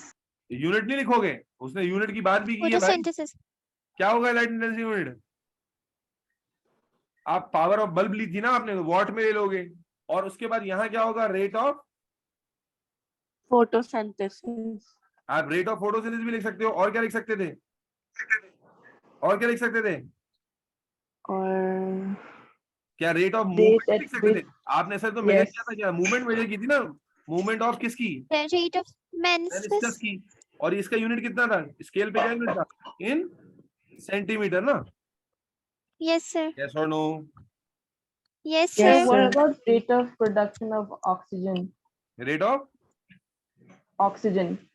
हाँ rate of production of oxygen भी ले सकते हो बिल्कुल, अगर आपने बबल्स काउंट किए, ठीक है, वो तो डिपेंड करता है ना आपने ऊपर किया क्या है। अब कैसा ग्राफ बनता है लाइट इंटेंसिटी का, फोटोसिंथेसिस का ज्ञान है कैसा ग्राफ होता है, लाइट इंटेंसिटी बढ़ाते जाते हैं तो रेट ऑफ फोटोसिंथेसिस भी बढ़ता जाता है, यहाँ तक कि एक सैचुरेशन पॉइंट आ जाता है, where carbon dioxide, Yes, sir. Be constant. ये तो बुक का ग्राफ है ना, Yes, sir. यानी अगर बुक फोटो अब तो पेपर 4 दे चुके हो, ये वाले पॉइंट में क्या होता है, लाइट इंटेंसिटी बढ़ा, light intensity is limiting factor, और ये वाले पार्ट में क्या होता है, Yes. Carbon dioxide is Other limiting factor, factors. ठीक है, तो क्या इसी तरह का ट्रेंड मिलता है आपको, अब आपको 3 नंबर कब मिलेंगे, सही एक्सेस लेवल करना है विद यूनिट तो 2 नंबर आएंगे, और फिर ग्राफ सही बनेगा तो 1 नंबर मिलेगा, 3 नंबर मिल जाएंगे, is that clear. Yes, sir. अब देखें 3 7 और 3 10 और 1 11, 11 नंबर आपको ऑलरेडी मिल गए हैं, यानी ई या डी तो आपका अब तक आ चुका है, हालांकि पेपर आपने अभी शुरू ही किया है, ठीक है, आगे चलते हैं। दी स्टूडेंट, अच्छा जी, अब ये कुछ नया है, इसीलिए मैंने सब पेपर निकाला था, नए नए पार्ट भी आए हैं। दी स्टूडेंट, दानियल फारूक कह रहे हैं थ्योरी, बेटा थ्योरी इन जनरल पता होनी चाहिए, ठीक है, इन जनरल जो थ्योरी आपने पेपर 4 के बाद पेपर 5 होता है, और specifically all the mathematical statistical test and how to give their conclusion, ये पता होना चाहिए। आगे बाकी तो नसीब है, बाकी आपके स्टैट्स का डेटा काम आएगा, आपकी कॉमन सेंस काम आएगा, क्योंकि आप लोग वो वाला बैच हो जिसने प्रैक्टिकल नहीं दिया एएस में पिछले साल, इसलिए भी एक डिसएडवांटेज आपको है, वरना नॉर्मली ये होता है कि मैं बच्चों को पेपर 5 के लिए कहता हूँ बच्चे, अच्छा ये जो आप देख रहे हैं ना, ये आपके लिए उतना नया नहीं होता, उसकी एक और वजह ये है कि पेपर 5 जब 3 दिया हुआ होता है आपने, तो ये याद, पता मैं तुम्हें ये भी नहीं कह सकता कि याद करो, क्योंकि पेपर 3 जब आप प्रैक्टिस करते हो पिछले साल में, तो वो जो आपको पूरा एक्सपेरिमेंट लिखा हुआ मिलता है स्टेप बाय स्टेप, बेसिकली ये वही है, ये अब आपको खुद लिखने हैं, बस इतना फर्क आ रहा है, वो लिखा लिखाया मिलता था, ये आपको खुद लिखना है। चले आगे चलते हैं, और ये एग्जामिनर बिल्कुल आप जाके एग्जामिनर वो पढ़े ना जो आउटकम रिक्वायर्ड है, एग्जामिनर बिल्कुल नहीं चाहता कि आप परफेक्ट आंसर लिखें, एग्जामिनर चाहता है कि आपकी अप्रोच सही है नहीं, इसलिए पेपर 5 को उस तरीके से सोचना छोड़ दो जैसे तुम पेपर 4 को सोचते हो, बस तुम्हें ये तसल्ली रखनी है कि जो सवाल है उसका सही रेफरेंस तुम्हें समझ में आ गया हो, और फिर उसी हिसाब से इलॉजिकल बातें ना करो। चलो शुरू करते हैं, आगे चलते हैं भाई, बहुत टाइम लगेगा वरना तो। The student decided to use paper chromatography, अब वही चल रहा है भाई, वही सवाल है, पेपर क्रोमेटोग्राफी सुना है कभी इस टेक्निक का नाम, बिल्कुल सुना हुआ है। To separate the photosynthetic pigment, आप जानते हैं ओ लेवल केमिस्ट्री से पढ़ रहे हैं कि ये वो टेक्निक होती है जिससे जनाब आली कंपोनेंट्स को अलग अलग किया जाता है। E densa leaves were ground up, यानी उसमें क्या करते हैं, क्रश करते हैं in a small volume of solvent to make a concentrate. यार एक क्रोमेटोग्राफी का कॉन्सेप्ट, ये पेपर होता था, यहाँ पर पेंसिल से लाइन लगाते थे, यहाँ जो सैंपल होता है उसे क्रश करके यहाँ पर उसका सेटअप लगाते हैं, फिर एक अप्रोप्रिएट सॉल्वेंट लेते हैं, वो अप्रोप्रिएट सॉल्वेंट इसमें रन करता है, जब रन करता है तो इस पिगमेंट के इस सैंपल के अंदर जो चीजें मिक्स हुई भी होती हैं वो as per there solubility and density इसके साथ मूव करती हैं और ऐसे जगह जगह स्पॉट देती हैं। कुछ याद आ रहा है? Yes, sir. फिर Yes, sir. कैलकुलेट की जाती थी। हाँ भाई, ऑनलाइन वालों सिर्फ एक बच्ची की आवाज आ रही, बाकी लोग ये याद है ओ लेवल में पढ़ा था, ऐसे डिस्टेंस ट्रेवल होते थे ऐसे ऐसे करके, दानियाल भाई तो आप कहते थे भाई इसका आरएफ निकालें ब्ला ब्ला ब्ला, कुछ याद आता है? Yes, sir. चलो अब वही कहता है different pigments in the solution were separated. अब जो पिगमेंट में डिफरेंट सॉल्यूशन थे, जो डिफरेंट पिगमेंट थे सॉल्यूशन में, वो क्या हुए, सेपरेट हो गए। ठीक है, कैसे सेपरेट हो गए? Using paper chromatography, the distance moved by the solvent was measured on the completed chromatogram. जो solvent वाला distance होता है वो completed chromatogram में measure किया जाता है like this, और the distance moved by the pigment was also measured. ये जो distance moved by the pigment होता है ये भी measure किया जाता है, and the RF values were calculated for these pigments. RF value यानी retention factor की value calculate की जाती है। वैसे तो इसका formula O level में पढ़ा था, क्या होता था formula याद है? Distance by solute upon distance by solvent। Solvent. ठीक है ना, आगे चलते हैं। अब देखो एक टेबल दिया हुआ है, अब देखो पूछने वाली बातें कितनी छोटी छोटी सी और डिस्क्रिप्शन कितनी है। तो इसीलिए है ना कि आप पढ़ें, यार ऐसे तो नहीं दी हुई। अब आपको देखते हैं कि भाई जब आपने फिगर 1.1 टेबल 1.1 में क्या दिखाया कि जब आपने उस प्लांट को आप रिलेट कर पा रहे हो, उसी प्लांट को क्रश करके जब आपने उसके पिगमेंट्स को सेपरेट किया तो कितने पिगमेंट्स मिले हमें? 1 2 3 4, 4. Orange, yellow, blue, green, green. और distance move by the pigment कितना था? 105 मिलीमीटर, 94, 62, 40, यानी सबसे कम इसने मूव किया। यस और नो? इसका मतलब सबसे भारी ये Yes, होगा, sir. सबसे ज्यादा मास में ये होगा, सबसे लेस सॉल्युबल भी यही होगा। यस और नो? जो जितना कम मूव कर जी, रहा है sir. मतलब है उतना भारी और Yes, उतना sir. लेस सॉल्युबल है। Do you agree? ये पता नहीं सवाल में पूछा नहीं पूछा, लेकिन कंक्लूजन ये निकलता है, लेस सॉल्युबल है और जो है ना मोर मासिव है। Is that clear? और ये सबसे Yes, sir. ज्यादा सॉल्युबल होगा जब भी दूर तक गया है, और सबसे ज्यादा सबसे लेसर मास का होगा। आमना दुरानी बात समझ में आ रही है बेटा? सर ये फिर से रिपीट कर दें, लेस वाला। मेरे बच्चे क्रोमेटोग्राफी के प्रिंसिपल पे जब ये कंपोनेंट सेपरेट होते हैं तो कैसे होते हैं, ये जो अलग अलग डिस्टेंस ट्रेवल कर रहे होते हैं कैसे कर रहे होते हैं कि इस सैंपल के अंदर जो पिगमेंट्स मौजूद हैं जब सॉल्वेंट के साथ एप्रोप्रिएट सूटेबल सॉल्वेंट अगर आपने यूज किया है उसके साथ वो मूव करते हैं, सॉल्वेंट उन्हें अपने साथ बहाता है, अपने साथ फ्लो करवाता है। तो अब जो चीजों का मास कम होगा वो ज्यादा दूर तक फ्लो नहीं कर सकेंगे, जिन चीजों का मास कम होगा वो ज्यादा दूर तक फ्लो कर लेंगे, और जो चीजें भारी होंगी मास में ज्यादा होंगी वो ज्यादा दूर तक फ्लो नहीं कर पाएंगी। ठीक है ना? तो जब अगर किसी कंपोनेंट ने कम डिस्टेंस ट्रेवल किया इसका मतलब है इसका मास ज्यादा है, या यूं कह लेंगे सॉल्वेंट में ज्यादा सॉल्युबल नहीं था इसलिए इसके साथ दूर तक नहीं जा सका, और जो चीज दूर तक गई है इसका मतलब है उसका वजन हल्का था और वो सॉल्वेंट के साथ अच्छे से घुल मिल गई थी, इसीलिए वो दूर तक जा पाई। Is that clear? जी, sir. हाँ भाई, जिसने सवाल पूछा था उसको जवाब मिल गया। Yes sir. अब उसके बाद आप देख रहे हैं कंप्लीट टेबल 1। अब कंप्लीट में आप देखें एक वैल्यू गायब है, यहाँ पर एक वैल्यू मिसिंग है। अब इस वैल्यू कंप्लीट करना है तो कैसे निकालेंगे? अभी फॉर्मूला आपको वैसे भी मैंने रिपीट करा दिया, नीचे लिखा हुआ भी है, distance move bye pigment upon distance, तो डिवाइड करना है। कैसे करना है भाई? मूव बाय पिगमेंट क्या डिस्टेंस था? 94, और सॉल्वेंट ने कितना किया था? 107। अच्छा देखो सॉल्वेंट में बराबर है क्योंकि सॉल्वेंट में हम क्या 0.87। सॉल्वेंट में हम पूरा लेते हैं तो सबके लिए बराबर लेंगे। लाइबा, यूसरा, सॉल्वेंट के लिए हम ये पूरा डिस्टेंस लेते हैं तो वो 107 दिया हुआ, डिवाइड करके कितना आ रहा है बेटा? 0.87। 0.87। सबको क्लियर है? अब देखो ना, ये एक एक दो मार्क भी अगर आप लेते जाओगे तो भाई आप अपने ग्रेड चेंज कर लोगे। ठीक है, मैंने आपको कई दफा बताया था कि आपको ए हासिल करने के लिए 18 से 24 के अंदर गारंटी करना है, इससे ज्यादा तो बोनस है। अगर आपके मार्क्स 18, 19, 20, 21, 22, 23 तक आ गए हैं तो मोस्ट ऑफ द इयर्स में आपको यहाँ पर ए मिल जाएगा। ठीक है, और इतने तो आ जाने चाहिए, इससे ज्यादा घटिया पेपर नहीं होगा। आगे चलें। The student use a published resource। अच्छा, अब यहाँ पर एक और बात आ रही है। The student use a published source to find out the RF value for the 3 pigments that they expect to be present। अब कहता है RF value, स्टूडेंट ने कोई सोर्स इस्तेमाल किया to find the RF values for 3 of the pigments that they expected to be present।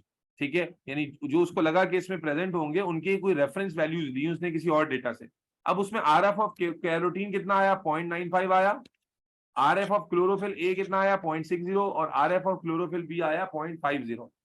अब कहता है the student correctly identified pigment 1 as carotene. जो पिगमेंट 1 था यहाँ पर, कहता है पिगमेंट 1 जो था ये कैरोटीन था। पिगमेंट 1 क्या था? कैरोटीन। अब कैरोटीन की यहाँ जो रिसोर्स से वैल्यू आई है वो कितनी आई है? 0.95, जबकि इसने जो कैलकुलेट की वो कितनी है? 0.9 बोलो 8। फिर कहता है the student correctly identified pigment 1 as carotene, pigment 3 as chlorophyll A। pigment 3 कौन सा था? ये था। इसकी RF वैल्यू कितनी थी? 0.58। तो इसकी यहां पर आ रही है रिसोर्स से 0.60 और यहां पर आई है 0.58। फिर क्लोरोफिल बी को कैसे आइडेंटिफाई किया उसने? As pigment 4। तो पिगमेंट 4 की वैल्यू कितनी थी? 0.42। यहां आ रही है 0.50 और यहां आ रही है 0.42। आप समझ नहीं समझ रहे कि ये कैलकुलेटेड वैल्यूज हैं और ये रिसोर्स से ली है उसने, तो ये वैल्यू सेम आ रही है डिफरेंट आ रही है? डिफरेंट। सोर्स में जो वैल्यू है डिफरेंट है और जो कैलकुलेट की है वो डिफरेंट है, यानी प्रैक्टिकल कैलकुलेशन में वैल्यू जो है वो एग्जैक्टली रेफरेंस से मैच आमना दानियाल कर रही है नहीं कर रही? बात समझ आ रही है तो बताना बेटा। यूसरा, लाइबा अजीज, फातिमा ताहिर, वैल्यू मैच कर रही है नहीं कर रही? नो, नहीं कर रही, थोड़ा सा डिफरेंस आ रहा है, थोड़ा सा डिफरेंस आ रहा है। अब यही पूछने लगा है, the calculated RF values were not exactly, ऐसे से बता भी दिया, were not exactly the same as the RF values in the published resource.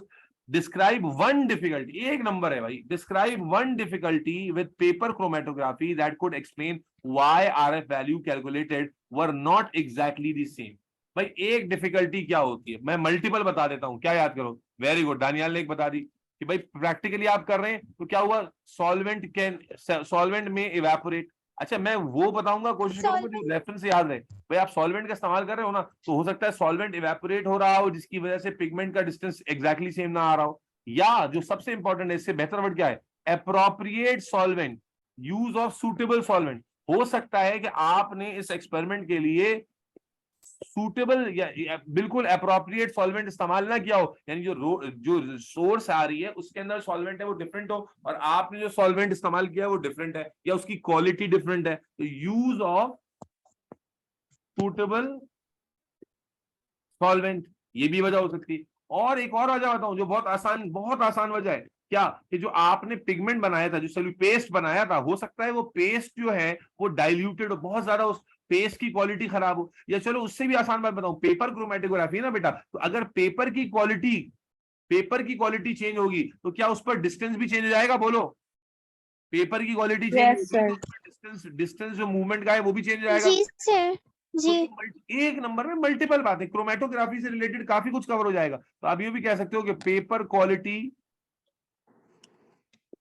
Is different और चेंज और पुअर, कुछ भी लिख दो, या आप लिख सकते हो कि जो सैंपल मिक्सचर जो हमारे सैंपल बनाया था इज नॉट मिक्स्ड प्रॉपर्ली, जो मिक्सचर बनाया था उसको आपने प्रॉपर्ली मिक्स्ड ही नहीं किया। मल्टीपल बातें लिखी जा सकती हैं।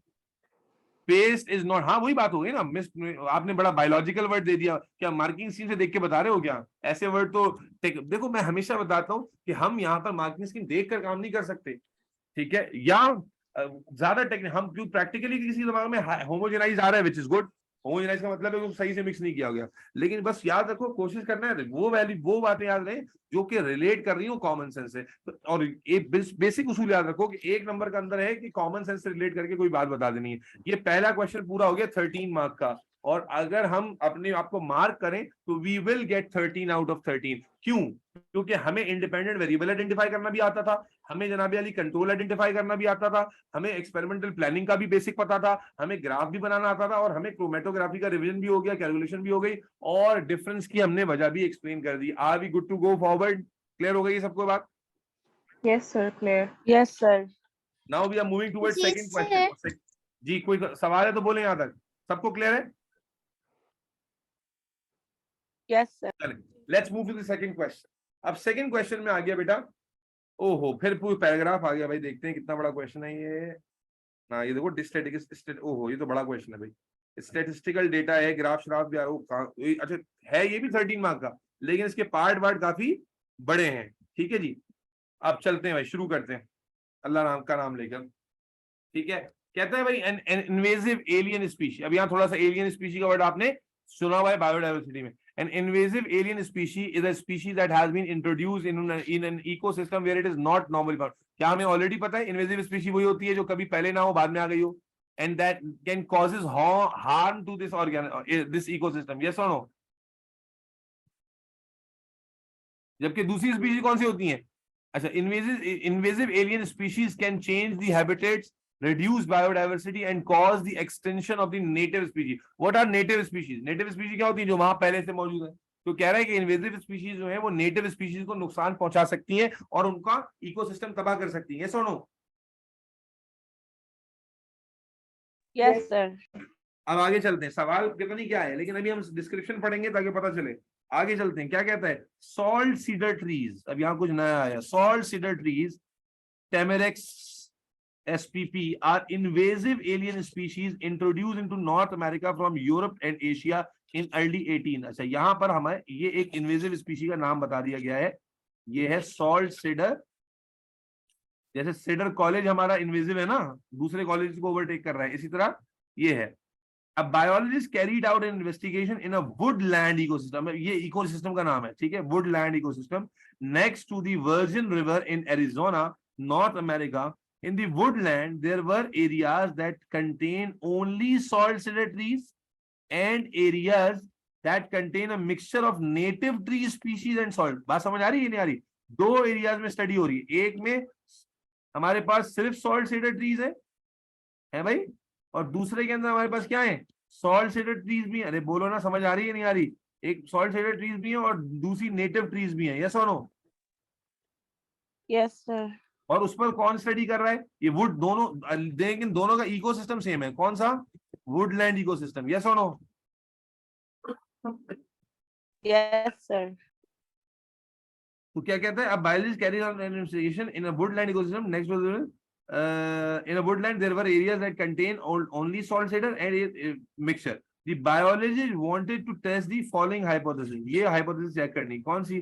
The diversity of rodents, rodents मतलब mice and rats, is lower in areas with only salt cedar trees than in areas with a mixture of native and salt cedar trees. क्या test करना है भाई? कि जो रोडेंट्स हैं उनकी diversity, उनकी वैरायटी, उनकी स्टेबिलिटी, उनका सर्वाइवल ज्यादा अच्छा कहां पर है? जहां पर मिक्सचर मौजूद है। यहां पर रोडेंट का जो सर्वाइवल है वो ज्यादा अच्छा है, पॉजिटिव है, और यहां पर जो जहां सिर्फ सॉल्ट सीडर ट्रीज है वहां उतना मजेदार नहीं है, यस और नो? Yes sir. अब कहता है identify the independent variable in this investigation. हाँ भाई, इंडिपेंडेंट वेरिएबल क्या होगा इस हाइपोथेसिस के according? What is the independent variable? Diversity of rodent तो कैलकुलेट कर रहे हैं ना, इंडिपेंडेंट वेरिएबल क्या है?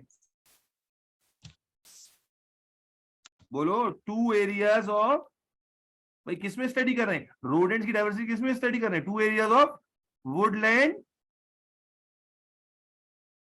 इकोसिस्टम। क्या भाई हमारी जो स्टडी है डाइवर्सिटी की वो किस पर है?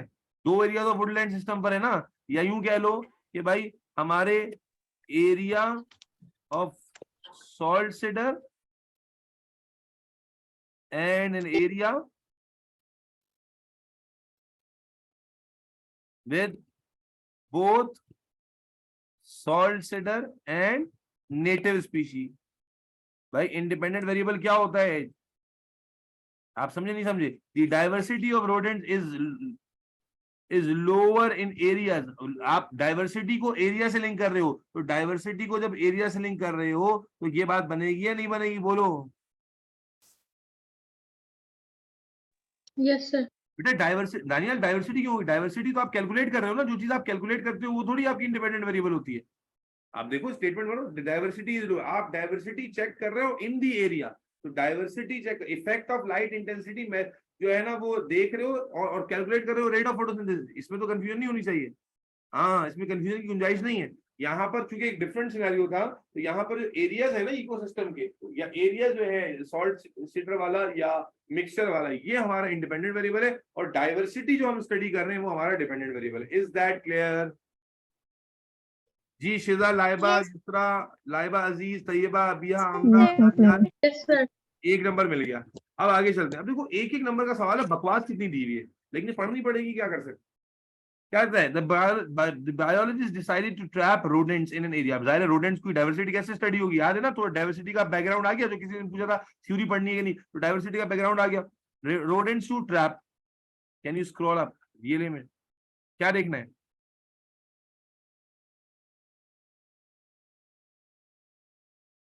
आप इंडिपेंडेंट वेरिएबल में क्या लिख सकते हैं? Two areas of woodland ecosystem. Two areas कौन से हैं? एक मिक्स वाला और एक जो है इंडिपेंडेंट वाला। या डायरेक्ट लिख सकते हो areas of salt cedar and an area with both salt cedar and native species.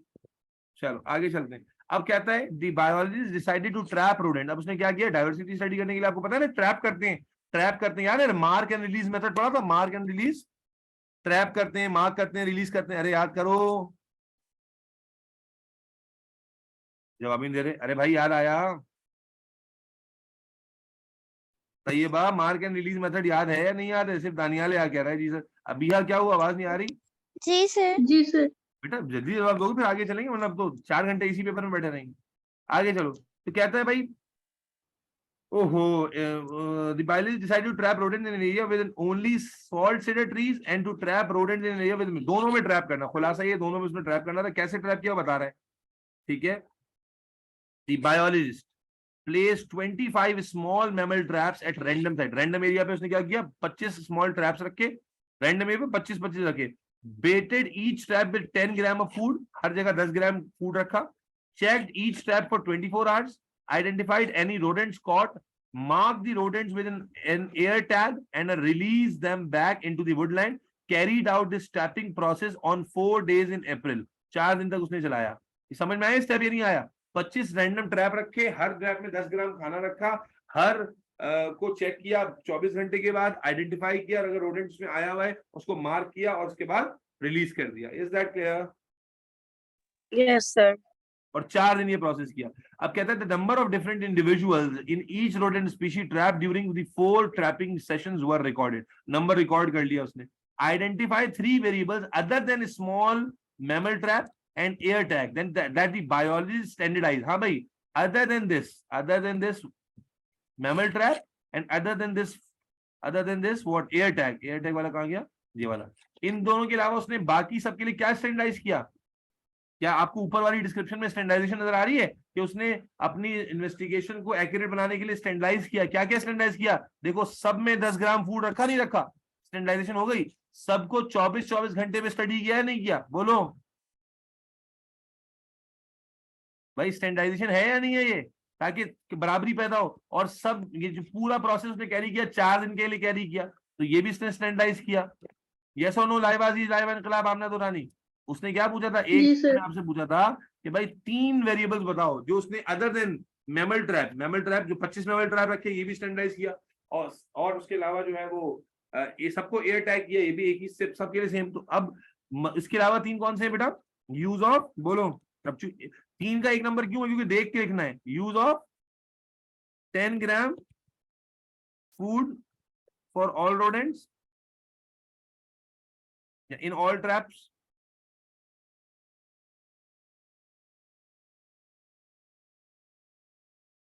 दूसरा क्या स्टैंडर्डाइजेशन बोला? लुकिंग आफ्टर, बेटा समझ में आ रहा है अभी? हाँ, एवरी 24 आवर्स ड्यूरेशन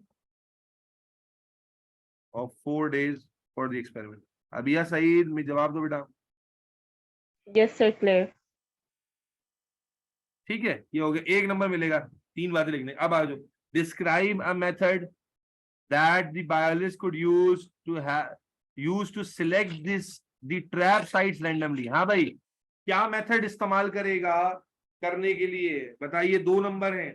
क्या कहता है? Describe a method that the biologist could have used to select the trap sites. Trap sites को कैसे सिलेक्ट करे? बोलो. और रैंडमली है, तो बताइए मुझे. कॉमन सेंस है. 2 नंबर है. कैसे सिलेक्ट करे? जल्दी से मुझे आपकी तरफ से जवाब मिलना चाहिए. अरे बोलो भाई, खामोश क्यों हो गए?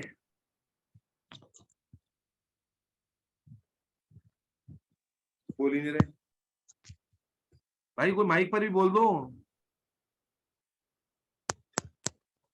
याद रखना, रैंडम बात हुई है यहाँ पर. आप वो जिक्र नहीं कर सकते कि जनाब अली जो है ना वो कर लेंगे, पत्नी क्या कर लेंगे. नहीं, क्या करना होगा? Use a random number generator. क्योंकि आपको मालूम है कि आपको अनबायस रहना है.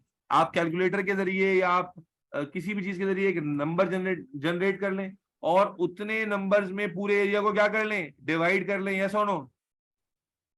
भाई, एक रैंडम नंबर जनरेट किया, divide the whole area into those number of regions. क्या ख्याल है? बोलो भाई. प्लेस ट्रैप और ग्रिड्स एट ईच साइट. क्या बात समझा पाए हो? नहीं समझा पाए हो? क्या भाई बायोलॉजिस्ट क्या करेगा? कैसे सिलेक्ट करेगा? रैंडमली. तो एक रैंडम नंबर जनरेट करेगा. ये नहीं कहेंगे कि एरिया को इक्वल डिवाइड करेगा. आपको पता है रैंडम मेथड में इट्स टोटली रैंडम. तो आप रैंडमली एक नंबर लेकर आओगे जो कि कहीं से भी ला सकते हो. ठीक है, बायसिंग आपकी ना हो तो आप कैलकुलेटर से जनरेट कर लो, मोबाइल नंबर जनरेटर से जनरेट कर लो रैंडम नंबर, और उतने नंबर में एरिया को डिवाइड करो और हर एरिया पे जाकर ग्रिड या ट्रैप रखो और वहां पर माउस रोडेंट्स को पकड़ो. यस और नो? जी Yes, सर. sir. बात समझ में आती है नहीं आती हूँ? आगे चलूं? लाइबाजी Yes, लाइबाजी, sir. चलो यस सर। अब आ जाओ बेटा। वो याद है उसने डेटा रिकॉर्ड किया। अब डेटा रिकॉर्ड किया उसने दो एरियाज में, देखो एक एरिया ये रहा, एक एरिया ये रहा। Area with only salt cedar ये है, एरिया विद मिक्सचर ये है। अब उसमें कहता है मल्टीपल टाइप ऑफ रोडेंट, देखो ये सब आए, मल्टीपल टाइप ऑफ रोडेंट्स आएंगे, डेटा दिया हुआ है 5 2, जैसे डियर माउस इसमें 5 आया, इसमें 4 आया। बस वेस्टर्न हार्वेस्ट इसमें 2 आया, इसमें 1 आया है जी। इसी तरह डेजर्ट वुड राइट इसमें 0 आया, इसमें 1 आया। इसमें लॉन्ग टेल इतना आया, इतना है। और ये टोटल जो कैपिटल है वो 8 है इधर, और इधर 9 है। ठीक है, Simpson index of diversity class में किया हमने, डाइवर्सिटी इंडेक्स असेस करने के लिए। जितना ज्यादा जनाबे आली 1 से करीब आता है, मोर डाइवर्स होता है ना, यस और नो? Yes, sir. अब क्या कहता है, Simpson index of diversity is the method of assessing biodiversity, formula is given, formula given है। ठीक है, अच्छा जी। और आपको उसने बता दिया है कि जनाब n जो है वो number of individual of each species है present in the sample, and capital N the total number of the species. Total number of species क्या है, ये रहा 8, यहाँ पर 8 है और यहाँ पर कितना है 9। Is that clear? अब उसके बाद कहता है the Simpson index of diversity area with only salt cedar trees. अच्छा, एक का उसने आपको ऑलरेडी बता दिया कितना है, 0.531 है, 0.531 है, यस और नो? किस वाले का? इस वाले का कहता है सिर्फ 0.531 है। अब दूसरे का आपसे कैलकुलेट कराएगा। Calculate the Simpson index of diversity area with the mixture of native and, जिसमें मिक्सचर था नेटिव और सॉल्ट का। You may use to figure 2.2 for your working, write this value for the Simpson diversity और dotted line, यहाँ पर value लिखनी है। Give your answer to 3 significant figure. हाँ भाई कैसे करेंगे, n दिया हुआ है, n अपॉन n, 9 क्या होगा 4/9। करते जाओ भाई, सॉल्व करो, शाबाश। इसमें क्या करोगे, 4/9 कितना आ जाएगा, निकालो कैलकुलेटर, सॉल्व करो। 4/9 बोलो कितना आ रहा है, 0.44। अच्छा, 1/9 कितना आ रहा है,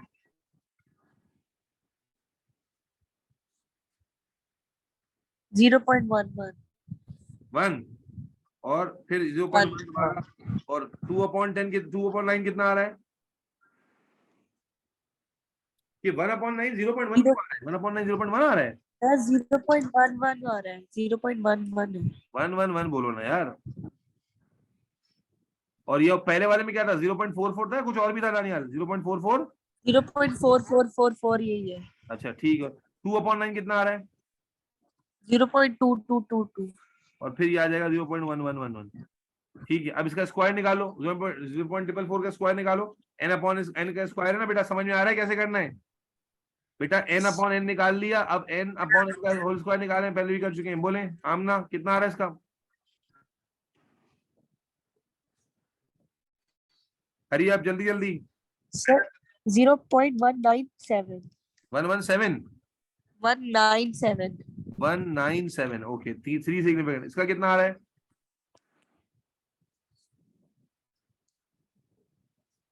एक ही बच्ची की आवाज क्यों आ रही है, बाकी लोग क्यों नहीं कर रहे? अभी क्या हो गया बेटा, इंतकाल हो गया तुम्हारा क्या? 0.012 0.0112 नहीं, इससे 12 है, 2 1 नहीं, 1 1 है। अच्छा जी, नेक्स्ट ये भी 0.012 आ जाएगा। और इसके बाद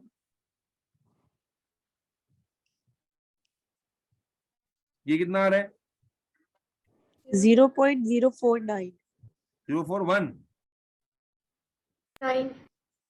49 बेटा। अब 49 अब आपको पता है फॉर्मूला क्या है, देखो फॉर्मूला क्या था, d इज इक्वल टू, यहाँ मैं लिख देता हूँ फॉर्मूला क्या था। फॉर्मूला अप्लाई करने की बारी आ गई, क्या था, d की वैल्यू निकालने के लिए 1 माइनस समेशन था, n अपॉन n स्क्वायर का समेशन। तो इसका मतलब हमारे पास n स्क्वायर तो आ गया। अब समेशन का मतलब सबको ऐड कर लो, इन सबको ऐड करो, इन सबको ऐड करो, क्या वैल्यू आ रही है, add these all the values, क्या वैल्यू आ रही है, इन सबको ऐड करो। सर बस स्क्वायर वाले को ऐड करना है ना? जी जी,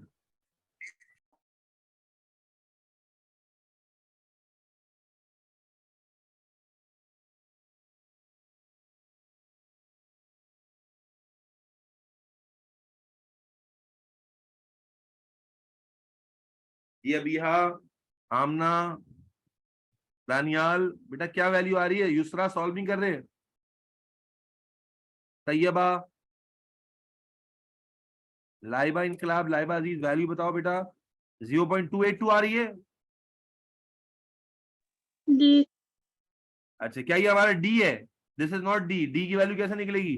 D is equal to 1 minus 0.282 होगा। अब बता कितना आ रहा है? 0.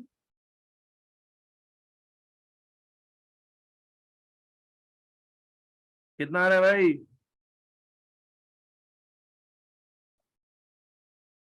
0.718। बाकी लोग भी कंफर्म करें, यही आ रहा है 0.718। Yes, sir. तो बेटा यहाँ तक आएंगे। अक्सर बच्चे क्या करते हैं, यहाँ पर 0.282 निकाला, यही आंसर लिख दिया। आप जानते हैं आंसर नहीं है। अच्छा, अब गौर से देखो, यहाँ पर 0.531 थी और यहाँ पर 0.78। किसकी डाइवर्सिटी ज्यादा है?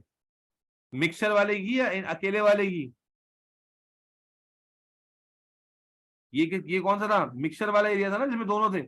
और ये पहला जिसकी दी हुई है वो कौन सा था? सॉल्ट शेडेड ट्रीज वाला था।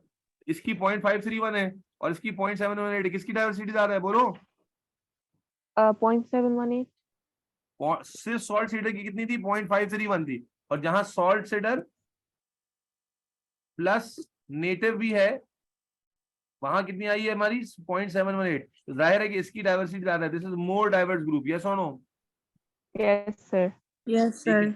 अब सवाल क्या है? With reference to table 2.1 and the values for D in two different areas, state and explain. State यानी बताना है और एक्सप्लेन भी करना है the conclusions that can be made from the result. हाँ भाई, पहले तो मुझे बताओ क्या स्टेट कर रहे हैं। पहले वैल्यू बता दें। The values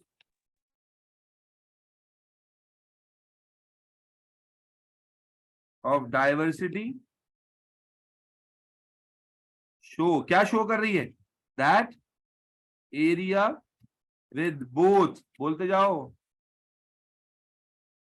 native and salt cedar tree show more diversity. Yes or no? More diversity of rodents. Yes, sir. Yes or no? Yes, sir. अब इसका रीजन क्या होगा? एक्सप्लेनेशन मतलब हो गया रीजन। रीजन क्या होगा मेरे बच्चे? मुझे बताओ, डाइवर्सिटी किस चीज पे डिपेंड करती है? इन्वायरमेंट जितना, उसमें जितनी ज्यादा स्पीशीज होती हैं, क्या इन्वायरमेंट उतना स्टेबल नहीं होता? बोलो। Yes, sir. भाई आपको पता चला कि Yes. नेटिव और सॉल्ट वाला है, उसके अंदर डाइवर्सिटी ज्यादा है। इसमें कोई मसला तो नहीं है ना किसी को भी? ठीक है, डाइवर्सिटी ऑफ रोडेंट ज्यादा है। अब उसके बाद उसकी एक्सप्लेनेशन देनी है। तो भाई अब जो एक्सप्लेनेशन है वो क्या होगी? जो एनवायरनमेंट में ज्यादा वैरायटी होती है तो उसके अंदर बायोडाइवर्सिटी, रिलेटिव स्टेबिलिटी ज्यादा होती है, resist to change in the environment ज्यादा होता है। तो अब आप यही बात मेंशन करोगे क्या कि the area where both native and salt cedar has more food resources, क्या फूड रिसोर्स ज्यादा होगी? And has better ability. ये मैं कहां से लिख रहा हूं पॉइंट? ये जो हमारे एवोल्यूशन में हमने पढ़ा, बायोडाइवर्सिटी के अंदर पढ़ा, has more ability to resist change in environment.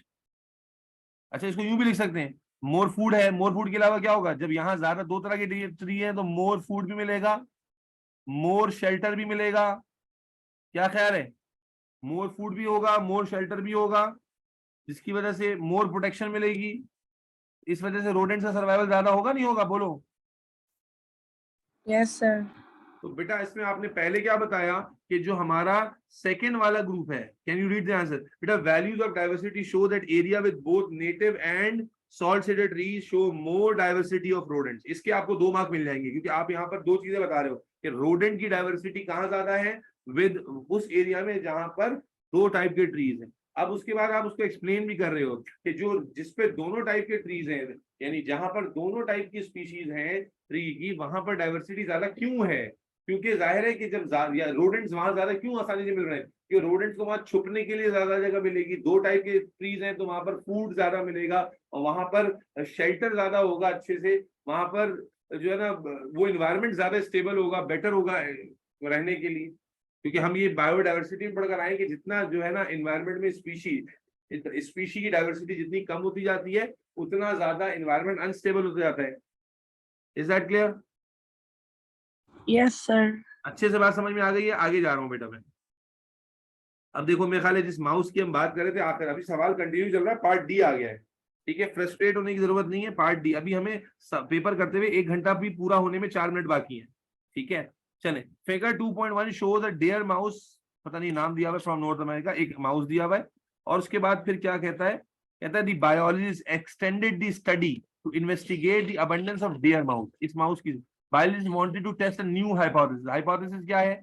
The abundance of the deer mouse is higher in areas with only salt trees than in areas with a mixture of native tree and। अब क्या कह रहे हैं? ये जो dare mouse है, जरा समझना, जो डेयर माउस है कह रहा है कि उसकी अबंडेंस जो है वो सिर्फ सॉल्ट सीडर ट्री वाले में ज्यादा होनी चाहिए और नेटिव जहां पर मिक्सर है वहां कम होनी चाहिए। इसको टेस्ट करना है। The biologists use the trapping procedure described previously to calculate the abundance of the deer mouse in 8 areas with only salt cedar and 8 areas with a mixture. The biologists then calculated the mean abundance of the deer mouse in each type of woodland. क्या समझे? यहाँ तक बात समझे नहीं समझे? कि यहाँ पर कहते हैं बायोलॉजिस्ट ने एक नई हाइपोथेसिस दोबारा से टेस्ट करने के लिए एक पर्टिकुलर टाइप ऑफ माउस लिया, जनरल रोडेंट नहीं, particular type of rodent deer mouse ले लिया, और उस डेयर माउस की अबंडेंस को उसने दोनों जगह पर कंसीडर किया 8-8 रीजन में। और क्या टेस्ट करना चाह रहा है? कि अबंडेंस जो सॉल्ट सीडर एरिया में है वो ज्यादा हो और अबंडेंस जो मिक्सर में है वो कम हो। यस और नो? Yes, sir. बात समझ में आ रही है? अच्छा, जरा टेबल में जाके देखते हैं क्या ऐसा था। तो टेबल जो हमें शुरू में उसने दिया हुआ था, हाँ देखे ना, जो डेयर माउस था पर्टिकुलर, इन जनरल तो डाइवर्सिटी यहाँ ज्यादा थी, लेकिन अगर आप यहाँ पर भी देखो तो जो डेयर माउस है यहाँ ज्यादा है और यहाँ पर कम है। यस और नो? बोलो भाई। ये देखो ना, सिर्फ सॉल्ट सीडर वाले में Yes, 5 है sir. और यहाँ पर 4 है, तो इसका मतलब है इंडिविजुअली अगर डेयर माउस की डाइवर्सिटी को देखा जाए तो यहाँ ज्यादा है, नहीं है? Yes, sir. ठीक है, तो अब जी सर। वो कहता है कि साइंटिस्ट ने ट्राई करने के लिए, जब क्या ट्राई किया है देखते हैं। उसने डेटा कैलकुलेट किया 8-8 में और फिर ग्राफ दिया हुआ। अच्छा, ग्राफ भी दे दिया। Areas with only salt cedar trees का ग्राफ दिया हुआ है, एरियाज विद। अब आप देख लो जो एरिया जो है जिसमें मिक्सचर था वहां पर मीन अबंडेंस कम आई है ना, और जो एरिया विद ओनली सॉल्ट था उसमें मीन अबंडेंस ज्यादा आई है। यस और नो? अरे जल्दी जल्दी बोलो भाई, आगे चलो भी। एक और सवाल। Yes, sir. ठीक है, अब क्या कहता है? The standard error for the mean abundance of the deer mouse in each type of woodland was 0.8 AU, arbitrary unit. 0.8 arbitrary unit का एरर था। Plot the SE error bars on the figure. जी, error bar निकाल place करना आते हैं? 0.8 ऊपर और 0.8 नीचे प्लेस कर देंगे। ऐसा नो? ये कौन सा पॉइंट है? 4.9 है ना। 4.9 में 0.8 ऐड करें कितना बनता है? 5.7। और यहाँ 0.8 नीचे आ जाए कितना बनेगा? 4.1। तो आप 4.1 से लेकर, अरे भाई बोलो, 4.1 से लेकर क्या करोगे? 5.567, ये आ जाएगा एरर बार। इस पर आ गया, बात समझ में? 0.8 ऊपर 0.8 नीचे, अरे बोलो ना यार। Yes, sir. Yes, sir. और इसी तरह यहाँ पर भी आ जाएगा 0.8 ऊपर और 0.8 नीचे। तो यहाँ पर कहाँ पर है? ये खत्म कहाँ हो रहा है? यहाँ पर ये भाई साहब खत्म हो रहे हैं। क्या क्या वैल्यू बनती है? 3.5 है ना। तो 3.5 से ऊपर कितना जाएंगे? 0.8 ऊपर गए तो कितना बनेगा? 4.3, और नीचे जाएंगे तो कितना बनेगा? 2.7। यस और नो? Yes, sir. मैं रैंडमली बना रहा हूँ, आप देखकर बना रहा, मैं बस ऐसे ही बना रहा हूँ। यहां तो बन जाएगा। Is that clear? ये दोनों प्लेस कर लोगे भाई बच्चों? फातिमा, लाइबा अजीज, लाइबा इनकलाब, तैयबा, युसरा, अबीहा, फातिमा, दानियाल फारूक की बात जी समझ आ रही है? सर। Yes, sir. अब एक और बात समझाऊं, ये मैं चूंकि स्टैट्स आप मुझसे बेहतर जानते हैं, लेकिन मैं आपको वैसे ही बता दूं। देखो, जब भी 2 बार चार्ट पढ़ाए जाते हैं ना और उसमें एरर प्लेस करना हो, लिसन वेरी केयरफुली। एक तो ये है कि आपने ये एरर आया और एक का एरर मान लें उसमें कम आया, ये आया। अगर मैं इसमें हॉरिजॉन्टल लाइन बनाऊं यूं करके और इसमें हॉरिजॉन्टल लाइन बनाऊं यूं करके, तो इसमें कोई ओवरलैप नहीं है। इसको कहते हैं नो ओवरलैप एरर। यहाँ पर एरर तो है लेकिन इनमें कोई ओवरलैप नहीं है। लेकिन अगर ऐसी सिचुएशन हो जैसा कि यहाँ पर है, अगर आप यहाँ गौर से देखें तो अगर मैं ग्रीन लाइन को ऐसे खींचूं और ऑरेंज लाइन को खींचूं तो आप देख रहे हैं छोटा सा रीजन ये ओवरलैपिंग आ जाएगा। बोलो जी सर। एक छोटा सा रीजन, ओवरलैपिंग रीजन आ रहा है या नहीं आ रहा, बोलो बच्चों। ये रीजन में Yes, ओवरलैप हो रहा sir. है, इसको कहते हैं ओवरलैपिंग स्टैंडर्ड ग्राफ। इसका मतलब है ग्राफ बनाने में गलती हुई है, इसका मतलब है ग्राफ बनाने में कोई एक्यूरेसी का मसला आया है। ठीक है, बहरहाल तो ये मैं वैसे ही बता दिया। अब आगे सवाल देखते हैं। Explain with reference to figure 2.2 what these SE error bars indicates about the data. अब ये जो हमारा डेटा आया है, इससे ये कैन यू रिपीट। अच्छा, मैं दोबारा रिपीट कर देता हूँ बेटा। एसई बार कैसे फेस किया, ये बात समझ आ गई या नहीं आ गई? ये बात समझ में आ गई ना। अब उसके बाद मैंने कहा कि स्टैंडर्ड एरर बार में एक चीज ध्यान में रखें कि जो आपने बार बना दिया ना, उस बार में दो बार चार्ट है, दोनों की जैसे मैंने यहाँ लाइन बना के दिखाई। अब इनमें देखो आपस में ये गैप मौजूद है, कोई ओवरलैप नहीं, ये गैप है इन दोनों के दरमियान।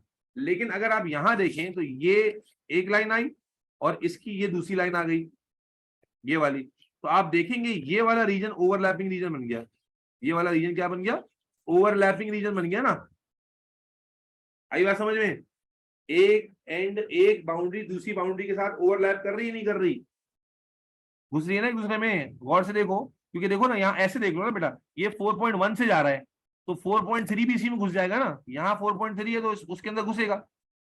अच्छा, अब मैं कह रहा हूँ कि क्या बताते हैं मेरे बच्चे, याद रखो कि जब भी आपके पास ग्राफ में एरर बार में ओवरलैप आ जाए, इसका मतलब है कि उस एक्सपेरिमेंट में मिस्टेक हुई है, उस एक्सपेरिमेंट में कुछ यानी एक्यूरेसी का इशू है, उस एक्सपेरिमेंट में यानी कोई प्रॉपर मेथड ऑफ जो है ना वो मेजरमेंट इस्तेमाल नहीं किया गया है। तो मैं अगर उसको सवाल के रेफरेंस पे चला जाऊं कि एक्सप्लेन विद रेफरेंस टू 2.2 कि क्या क्या इसमें गड़बड़ है, विद रेफरेंस टू 2.2 आपको समझाऊं। तो मेरे बच्चे, इसमें सबसे पहले जरूरी है कि जो आपका आप मेंशन करो, क्योंकि इसने बताया कि what these AC error bar indicate क्या कर रहे हैं, क्या ओवरलैप इंडिकेट कर रहे हैं नहीं कर रहे, बोलो क्या ओवरलैप इंडिकेट कर रहे हैं नहीं कर रहे हैं? तो पहला पॉइंट तो आपको इसी में मिल जी गया, सर। ओवरलैप। और अगर नहीं होता तो आप लिखते कि there is no overlap, there is an overlap between SE bars of the two means. ये पहली बात आ गई।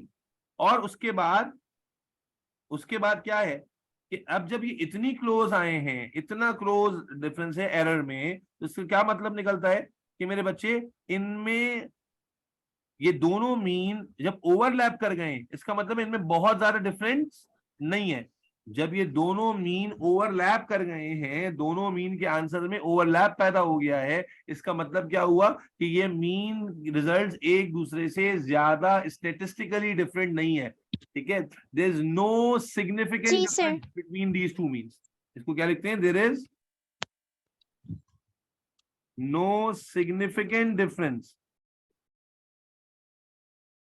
Between two means. देखो बेटा, यहां पर जब ओवरलैप नहीं होता ना, तो आप कहते हैं जो मीन वैल्यूज कैलकुलेट की गई हैं उनमें खातिर ख्वाह डिफरेंस मौजूद है। लेकिन जब ओवरलैप आ जाता है तो आप कहते हैं कि भाई इनमें कोई सिग्निफिकेंट डिफरेंस इन मीन की कैलकुलेशन में मौजूद नहीं है। ठीक है,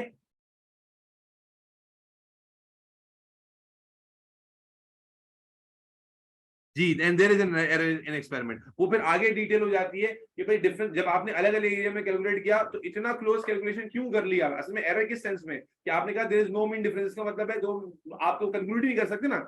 एरर क्यों कहलाता है? ये एरर इसलिए कहलाता है कि आपने दो अलग स्टडी एरियाज में स्टडी किया था ताकि आप बता सकें कि किसमें अबंडेंस ज्यादा है। अब यहाँ तो आपका आंसर इतना क्लोज आ गया है कि आप उस पर बेस ही नहीं कर सकते। इसका मतलब है कि आपने ड्यूरिंग कैलकुलेशन में कुछ गलती की है, जिसकी वजह से आपकी मीन वैल्यू जो है वो बिल्कुल ही क्लोज आ गई है। ठीक है, इस रेफरेंस में हम कहते हैं कि we need to recalculate it.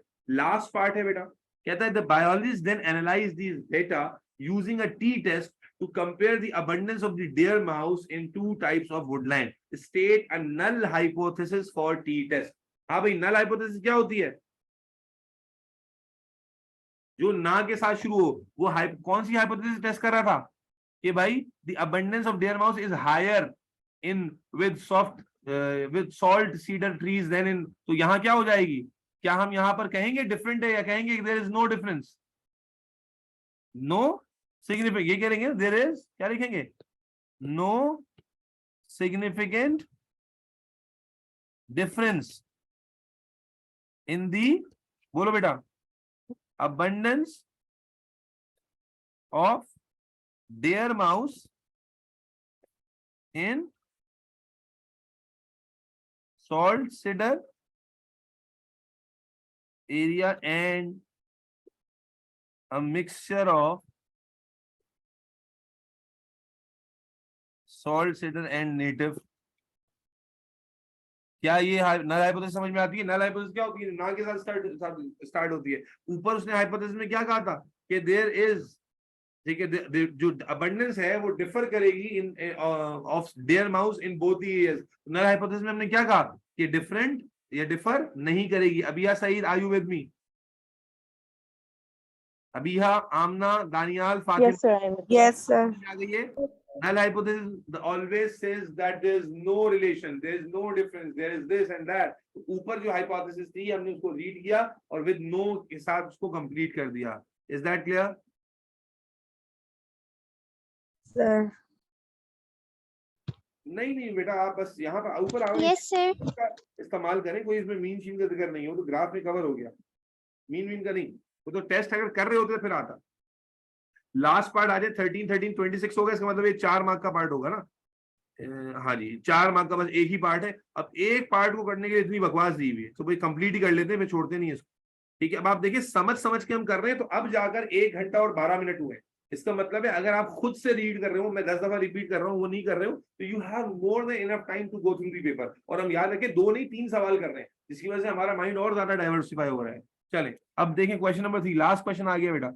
Muscles Mytilus, Idyllis are mollusks that live in sea water. अब ये नई इंफॉर्मेशन आ गई कि मसल्स जो हैं एक ऑर्गेनिज्म है जो कि सी वाटर में रहते हैं, on the shore lines of coastal regions around the world. अब यही सब पढ़ के ना बच्चा घबराता है।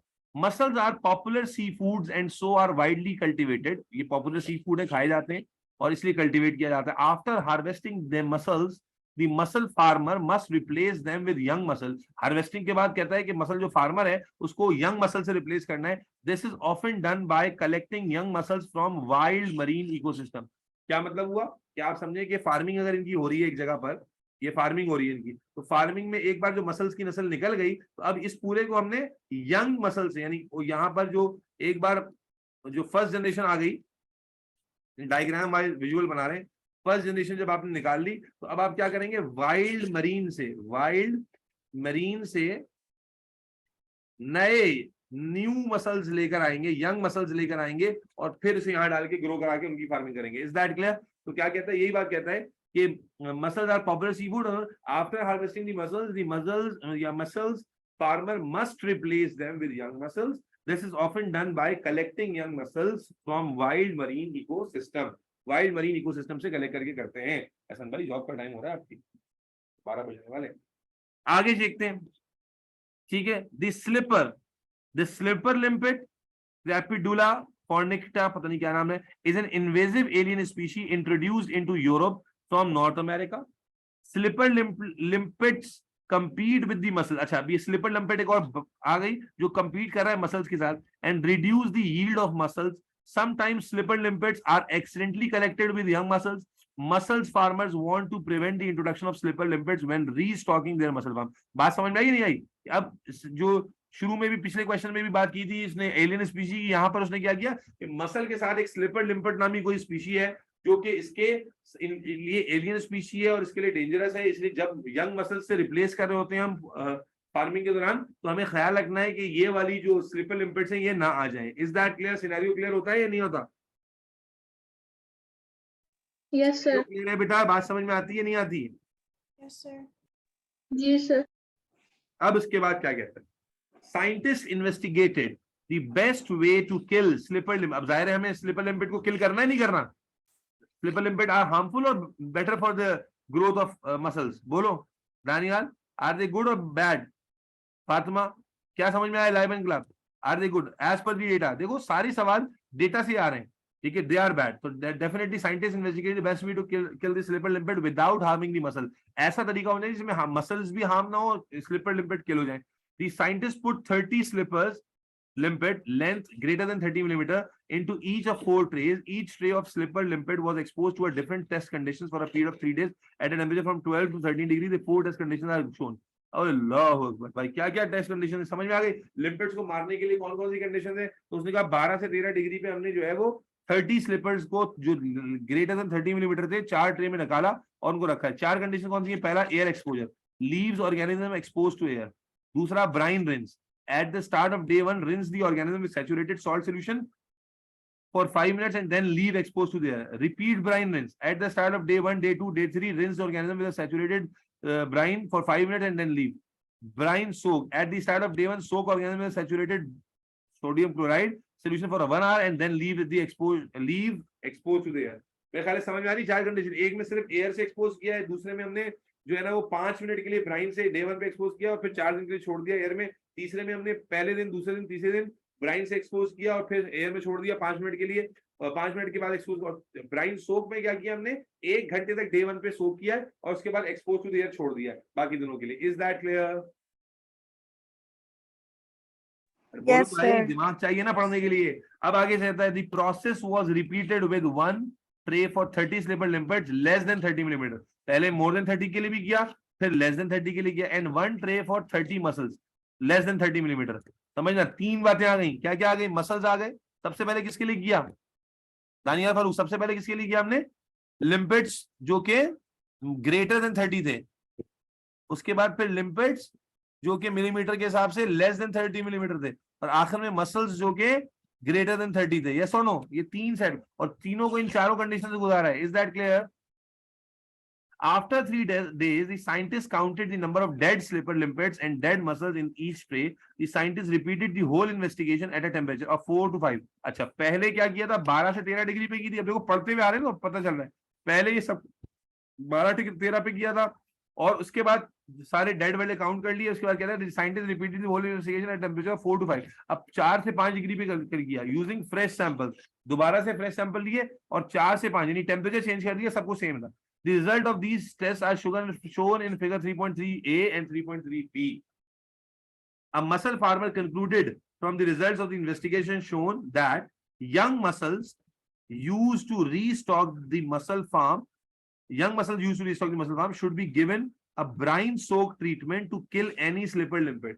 कंक्लूजन जो डेटा से निकला है उसमें फार्मर ने क्या कंक्लूड किया है कि जो जब रिप्लेस कर रहे हो यंग मसल से फार्म को तो ब्राइन सोक का इस्तेमाल करना चाहिए। ब्राइन सोक याद है कौन सा वाला था? ये जिसमें हमने at the start of day 1 1 घंटे के लिए सोक किया था नमक में।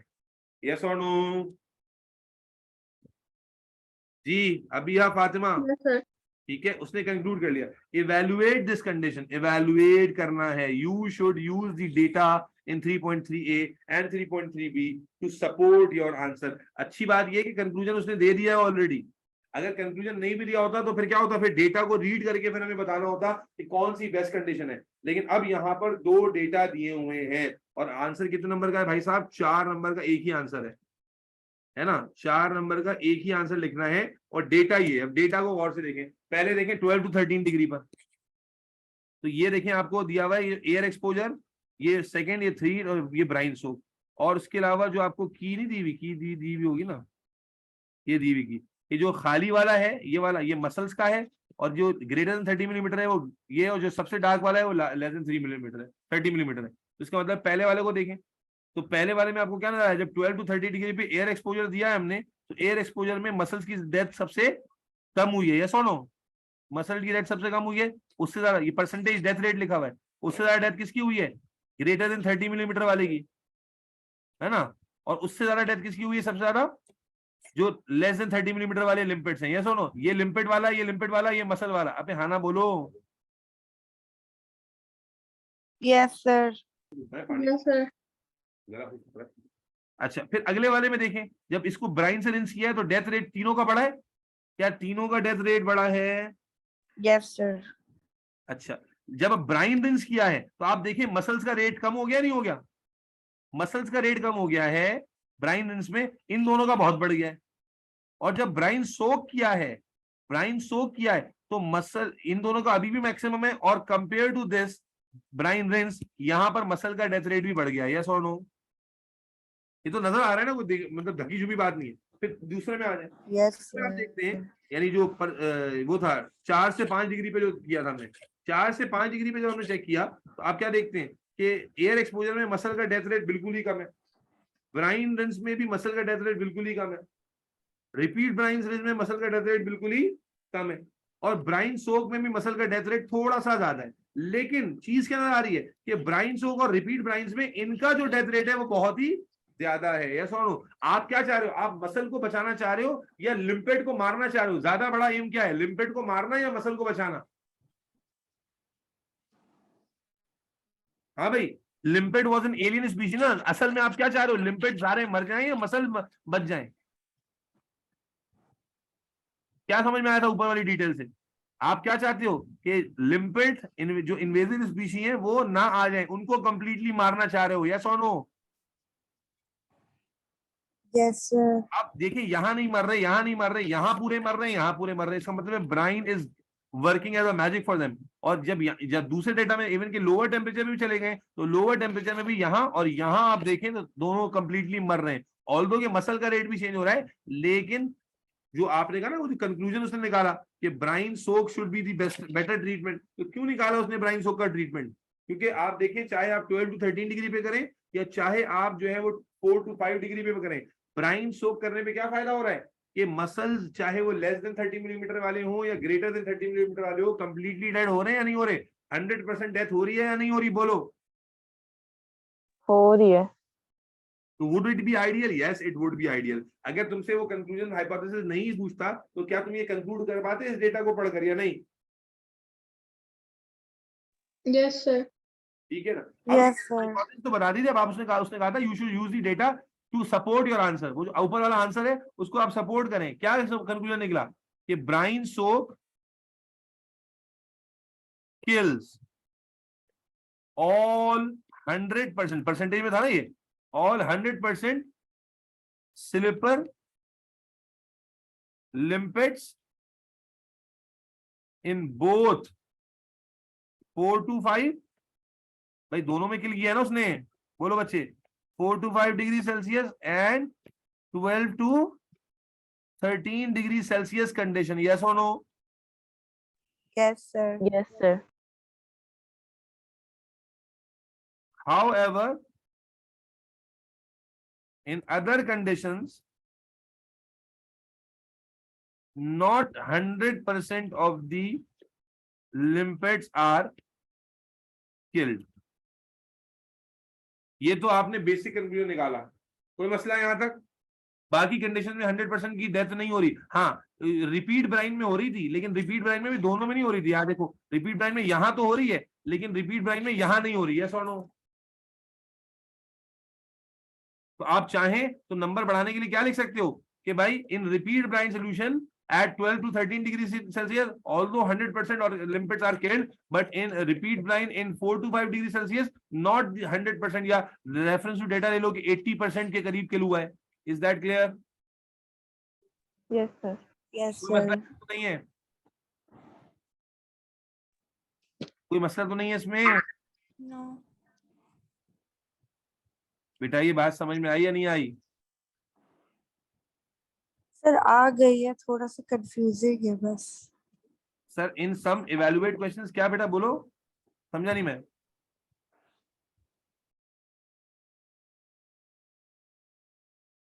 माइक पर आओ, माइक पर।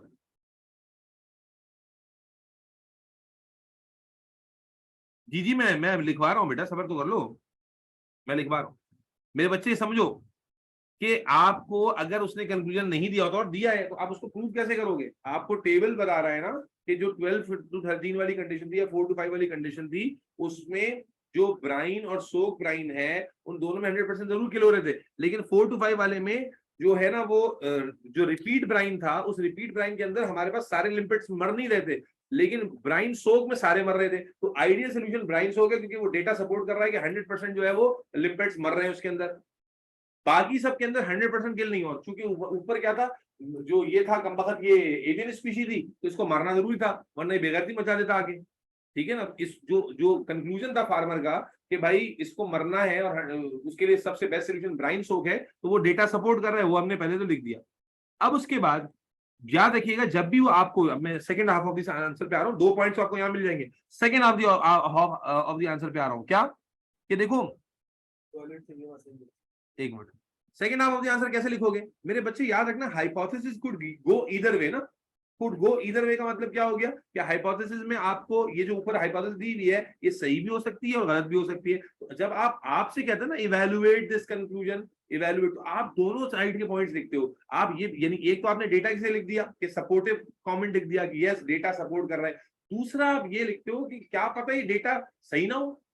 भाई देखो ना, डेटा सपोर्ट कर रहा है ये तो आपने लिख दिया, लेकिन जब भी आप इवैल्यूएशन पे जाते हैं ना, तो इवैल्यूएशन होती है, सिचुएशन की एनालिसिस होती है दोनों एस्पेक्ट से। ये नहीं होता कि आप एक ही बात, जज जब फैसला करने बैठता है, आप जज के सामने एक केस आया, अब केस को इवैल्यूएट करना, जज क्या करता है, खाली एक ही बात सुनता है, ये दोनों की बात सुनता है, positive side of the picture, negative side, दोनों साइड ऑफ द पिक्चर सुनता है। याद रखिएगा जब भी किसी कंक्लूजन को, स्टेटमेंट को इवैल्यूएट करने के लिए कहा जाएगा, तो आप उसके टूवर्ड्स और अगेंस्ट दोनों में बात करेंगे। तो ये डेटा से टूवर्ड्स तो बात हो गई कि डेटा सपोर्ट कर रहा है, लेकिन अगेंस्ट में क्या बात होगी, तो अगेंस्ट में क्या बात है, जैसे जज के सामने जब डेटा रखा गया तो जज ने कहा हाँ यार ये डेटा तो सपोर्ट कर रहा है कि बंदे ने मारा है, लेकिन what if this data is wrong, तो उस डेटा को क्रॉस चेक किया जाता है। तो इसी तरह यहाँ पर भी जब इवैल्यूएशन पर बात करते हैं कि भाई इस डेटा के खराब होने में या इस रिजल्ट के हाइपोथेसिस के खराब होने के क्या चांसेस हैं, यानी जिसको हम कहते हैं अनसर्टेनिटी इन द डेटा, तो वो अनसर्टेनिटी किस बुनियाद पर क्रिएट हो सकती है मेरे बच्चे, कि जब आपके पास डेटा ठीक ना हो। डेटा कैसे ठीक ना हो, कि आप देखो यहाँ पर जो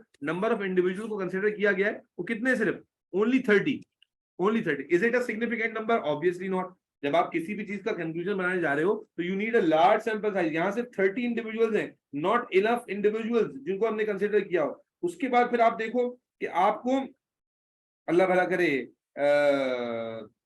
यानी लेस देन 30 और जो ग्रेटर देन 30 है उसके ऊपर बात हुई है, उससे बड़े या उससे भी छोटे अगर हो उस पर कोई बात नहीं हुई। फिर आपने, सबसे इंपॉर्टेंट बात है कि यहाँ जो आपने हाइपोथेसिस बनाया है उसके लिए आपने कोई स्टैटिस्टिकल टेस्ट इस्तेमाल नहीं किया। आप जानते हैं कि यहाँ कोई भी हाइपोथेसिस को टेस्ट करने के लिए we have a statistical test, जैसे टी टेस्ट है, जैसे मल्टीपल और टेस्ट हैं जिनके थ्रू आप एक स्टैट्स के फॉर्मूला के थ्रू कैलकुलेट करते हैं based on the available data. लेकिन यहाँ पर आपने किसी भी कंक्लूसिव स्टैटिस्टिकल टेस्ट का इस्तेमाल नहीं किया है, बल्कि सिंपल काउंटिंग करके, यानी ना आपके पास इनफ साइज है, ना आपके पास, यहाँ कोई दो बातें लिखनी है, मैं आपको ज्यादा बता रहा हूँ, या ना आपके पास इनफ साइज अवेलेबल है, 30 individuals not the enough size, ना आपके पास जो डेटा है वो लंबे अरसे तक का है, ना आपके पास डेटा हर साइज के ऑर्गेनिज्म का है, ना आपने डेटा कैलकुलेट करने के लिए कोई स्टैटिस्टिकल टेस्ट या मैथमेटिकल फॉर्मूले का इस्तेमाल किया है। तो these could be the reason जिसके बेसिस पर हम कह सकते हैं कि डेटा में आल्सो हैव सर्टेन अनसर्टेनिटीज। तो जो हमने इवैल्यूएट भी बात की थी कि सपोर्टिव आर्ग्यूमेंट तो दे दिया, अब इसके जो अगेंस्ट में आर्ग्यूमेंट जाएगा वो क्या जाएगा, डेटा में नॉट बी कंक्लूसिव। अब यहां आ जाएगा conclusive as there is not enough sample size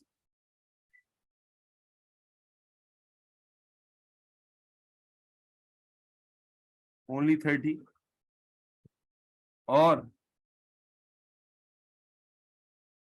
no long term observation और no statistical test is used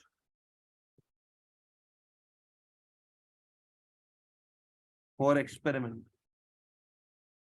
तो इस तरह से आप जब इवैल्यूएशन पे लिखते हैं तो आप दोनों एस्पेक्ट्स को कवर कर लेते हैं कि भाई डेटा का सपोर्टिव आर्गुमेंट हमें डेटा से आ रहा है, जहां पर हमें डेटा बता रहा है कि भाई फला condition is better, best condition to kill all the muscles, sorry all the lipids. Secondly uncertainty of the data, uncertainty of data किस बुनियाद पर है, तो हो सकता है डेटा को सही रिकॉर्ड नहीं किया गया हो सकता है डेटा के लिए इनफ सैंपल साइज कंसीडर ना किया हो सकता है डेटा को मल्टीपल टाइम्स आपने कंसीडर नहीं किया हो सकता है डेटा को आपने कैलकुलेट करने के बाद उस पर कोई बाकायदा, क्योंकि जो आपके स्टैटिस्टिकल टेस्ट होते हैं, these are much accurate measures of your hypothetical क्या नाम है स्टेटमेंट्स, तो वो आपके पास वो वाला भी फॉर्म नहीं है। तो these could all be the reasons जिसकी बुनियाद पर आप कह सकते हैं कि these are the two sides of this hypothesis based on this available data. Long term observation का मतलब ये होता है कि आप इस चीज को मल्टीपल टाइम, जो आप कह रहे हैं रिपीट द एक्सपेरिमेंट में, लॉन्ग टर्म ऑब्जर्वेशन का मतलब ये होता है मल्टीपल टाइम्स आप इसको चेक करते, अलग अलग सीजन में चेक करते, अलग अलग सैंपल साइज के साथ चेक करते, तो आप उसको कहते हैं कि हमने इसको लॉन्ग टर्म स्टडी किया फॉर 2 years और 3 years। यहां पर बेटा ये पेपर खत्म होता है 2022 का। This paper has given us quite a conclusive and thorough किस्म का जो है ना इसके अंदर हमने अंडरस्टैंड किया। हालांकि सिचुएशन टू सिचुएशन सवाल बिल्कुल चेंज हो जाता है, लेकिन अगेन कोशिश करें सर, जो हमने पेपर करा दिया ना, अब एक बार ये पेपर आपने खुद करना है बस एक गो में, क्योंकि अब तो कर लिया मार्च 2022 का पेपर, अल्हम्दुलिल्लाह सुम्मा अल्हम्दुलिल्लाह। उम्मीद है कि इस पेपर से आपको कुछ सीखने को मिला होगा। अब मेरे बच्चे आपने करना ये है कि ये पेपर आपने बगैर देखे खुद करना है इंशाअल्लाह ताला, और इसके बाद आपने अल्लाह भला करे मई जून 2022 और अक्टूबर नवंबर 2022, मई जून 2020, प्लीज मेक श्योर मैं आप जो बोल रहा हूं आप सुन रहे हो, मई जून 2022 एंड अक्टूबर नवंबर 2022, ठीक है। ये दोनों साल के पेपर्स भले से आप समझ के देख के with the help of mark scheme करें, that is no issue at all, लेकिन ये कॉन्फिडेंस होना चाहिए कि जो आप लिख रहे हैं that is making some sense. This is all learning because there is no learning from the theory from past for this paper, तो यू नीड टू लर्न। मैं आपको इन दोनों की अगर क्वेरीज होंगी तो कल वो क्वेरीज पे बात करूंगा, ठीक है। अच्छा, मैं आपको जो ना एक्सपेरिमेंट जो मैंने शुरू में लिखवाए थे वो भी रीड करके रखें, और मैं मजीद आपको कुछ एक्सपेरिमेंट भेज भी रहा हूँ, अपने पास डेटा के तौर पर रखें ताकि इस्तेमाल करना आसान हो जब कोई टॉपिक आ जाए। तो ये दोनों आप करेंगे, इनकी हम क्वेरीज डिस्कस करेंगे। जो भी क्वेरी होगी अगर आप समझ के खुद से करेंगे, खुद से करना बहुत इंपॉर्टेंट है। और मैं इंशाल्लाह अल्लाह ताला ने जिंदगी दी तो मार्च 2023 फरवरी मार्च 2023 का पेपर इंशाल्लाह ताला आपको कराऊंगा। This is the most recent paper जो कि पेपर 5 का अवेलेबल है एंड वेरी इंपॉर्टेंट पेपर। याद रखिएगा जो मोस्ट रीसेंट पेपर है इस वक्त वो बहुत इंपॉर्टेंट है आपके लिए। फरवरी मार्च 2023 इंशाल्लाह कल हम लोग करेंगे, और कल भी रात में 10 बजे ही क्लास होगी इंशाल्लाह ताला, ठीक है जी। तो ये पेपर एक बार खुद कर लीजिएगा, लाजमी, ये तो मैंने करा दिया, एक बार खुद कर लें, गो थ्रू करके लिखना आ जाएगा, बार बार रेपिटेशन होगी, उससे फायदा होगा, ठीक है जी। कल दोबारा मिलते हैं, अपना बहुत सारा ख्याल रखिएगा, अल्लाह हाफिज़। Okay.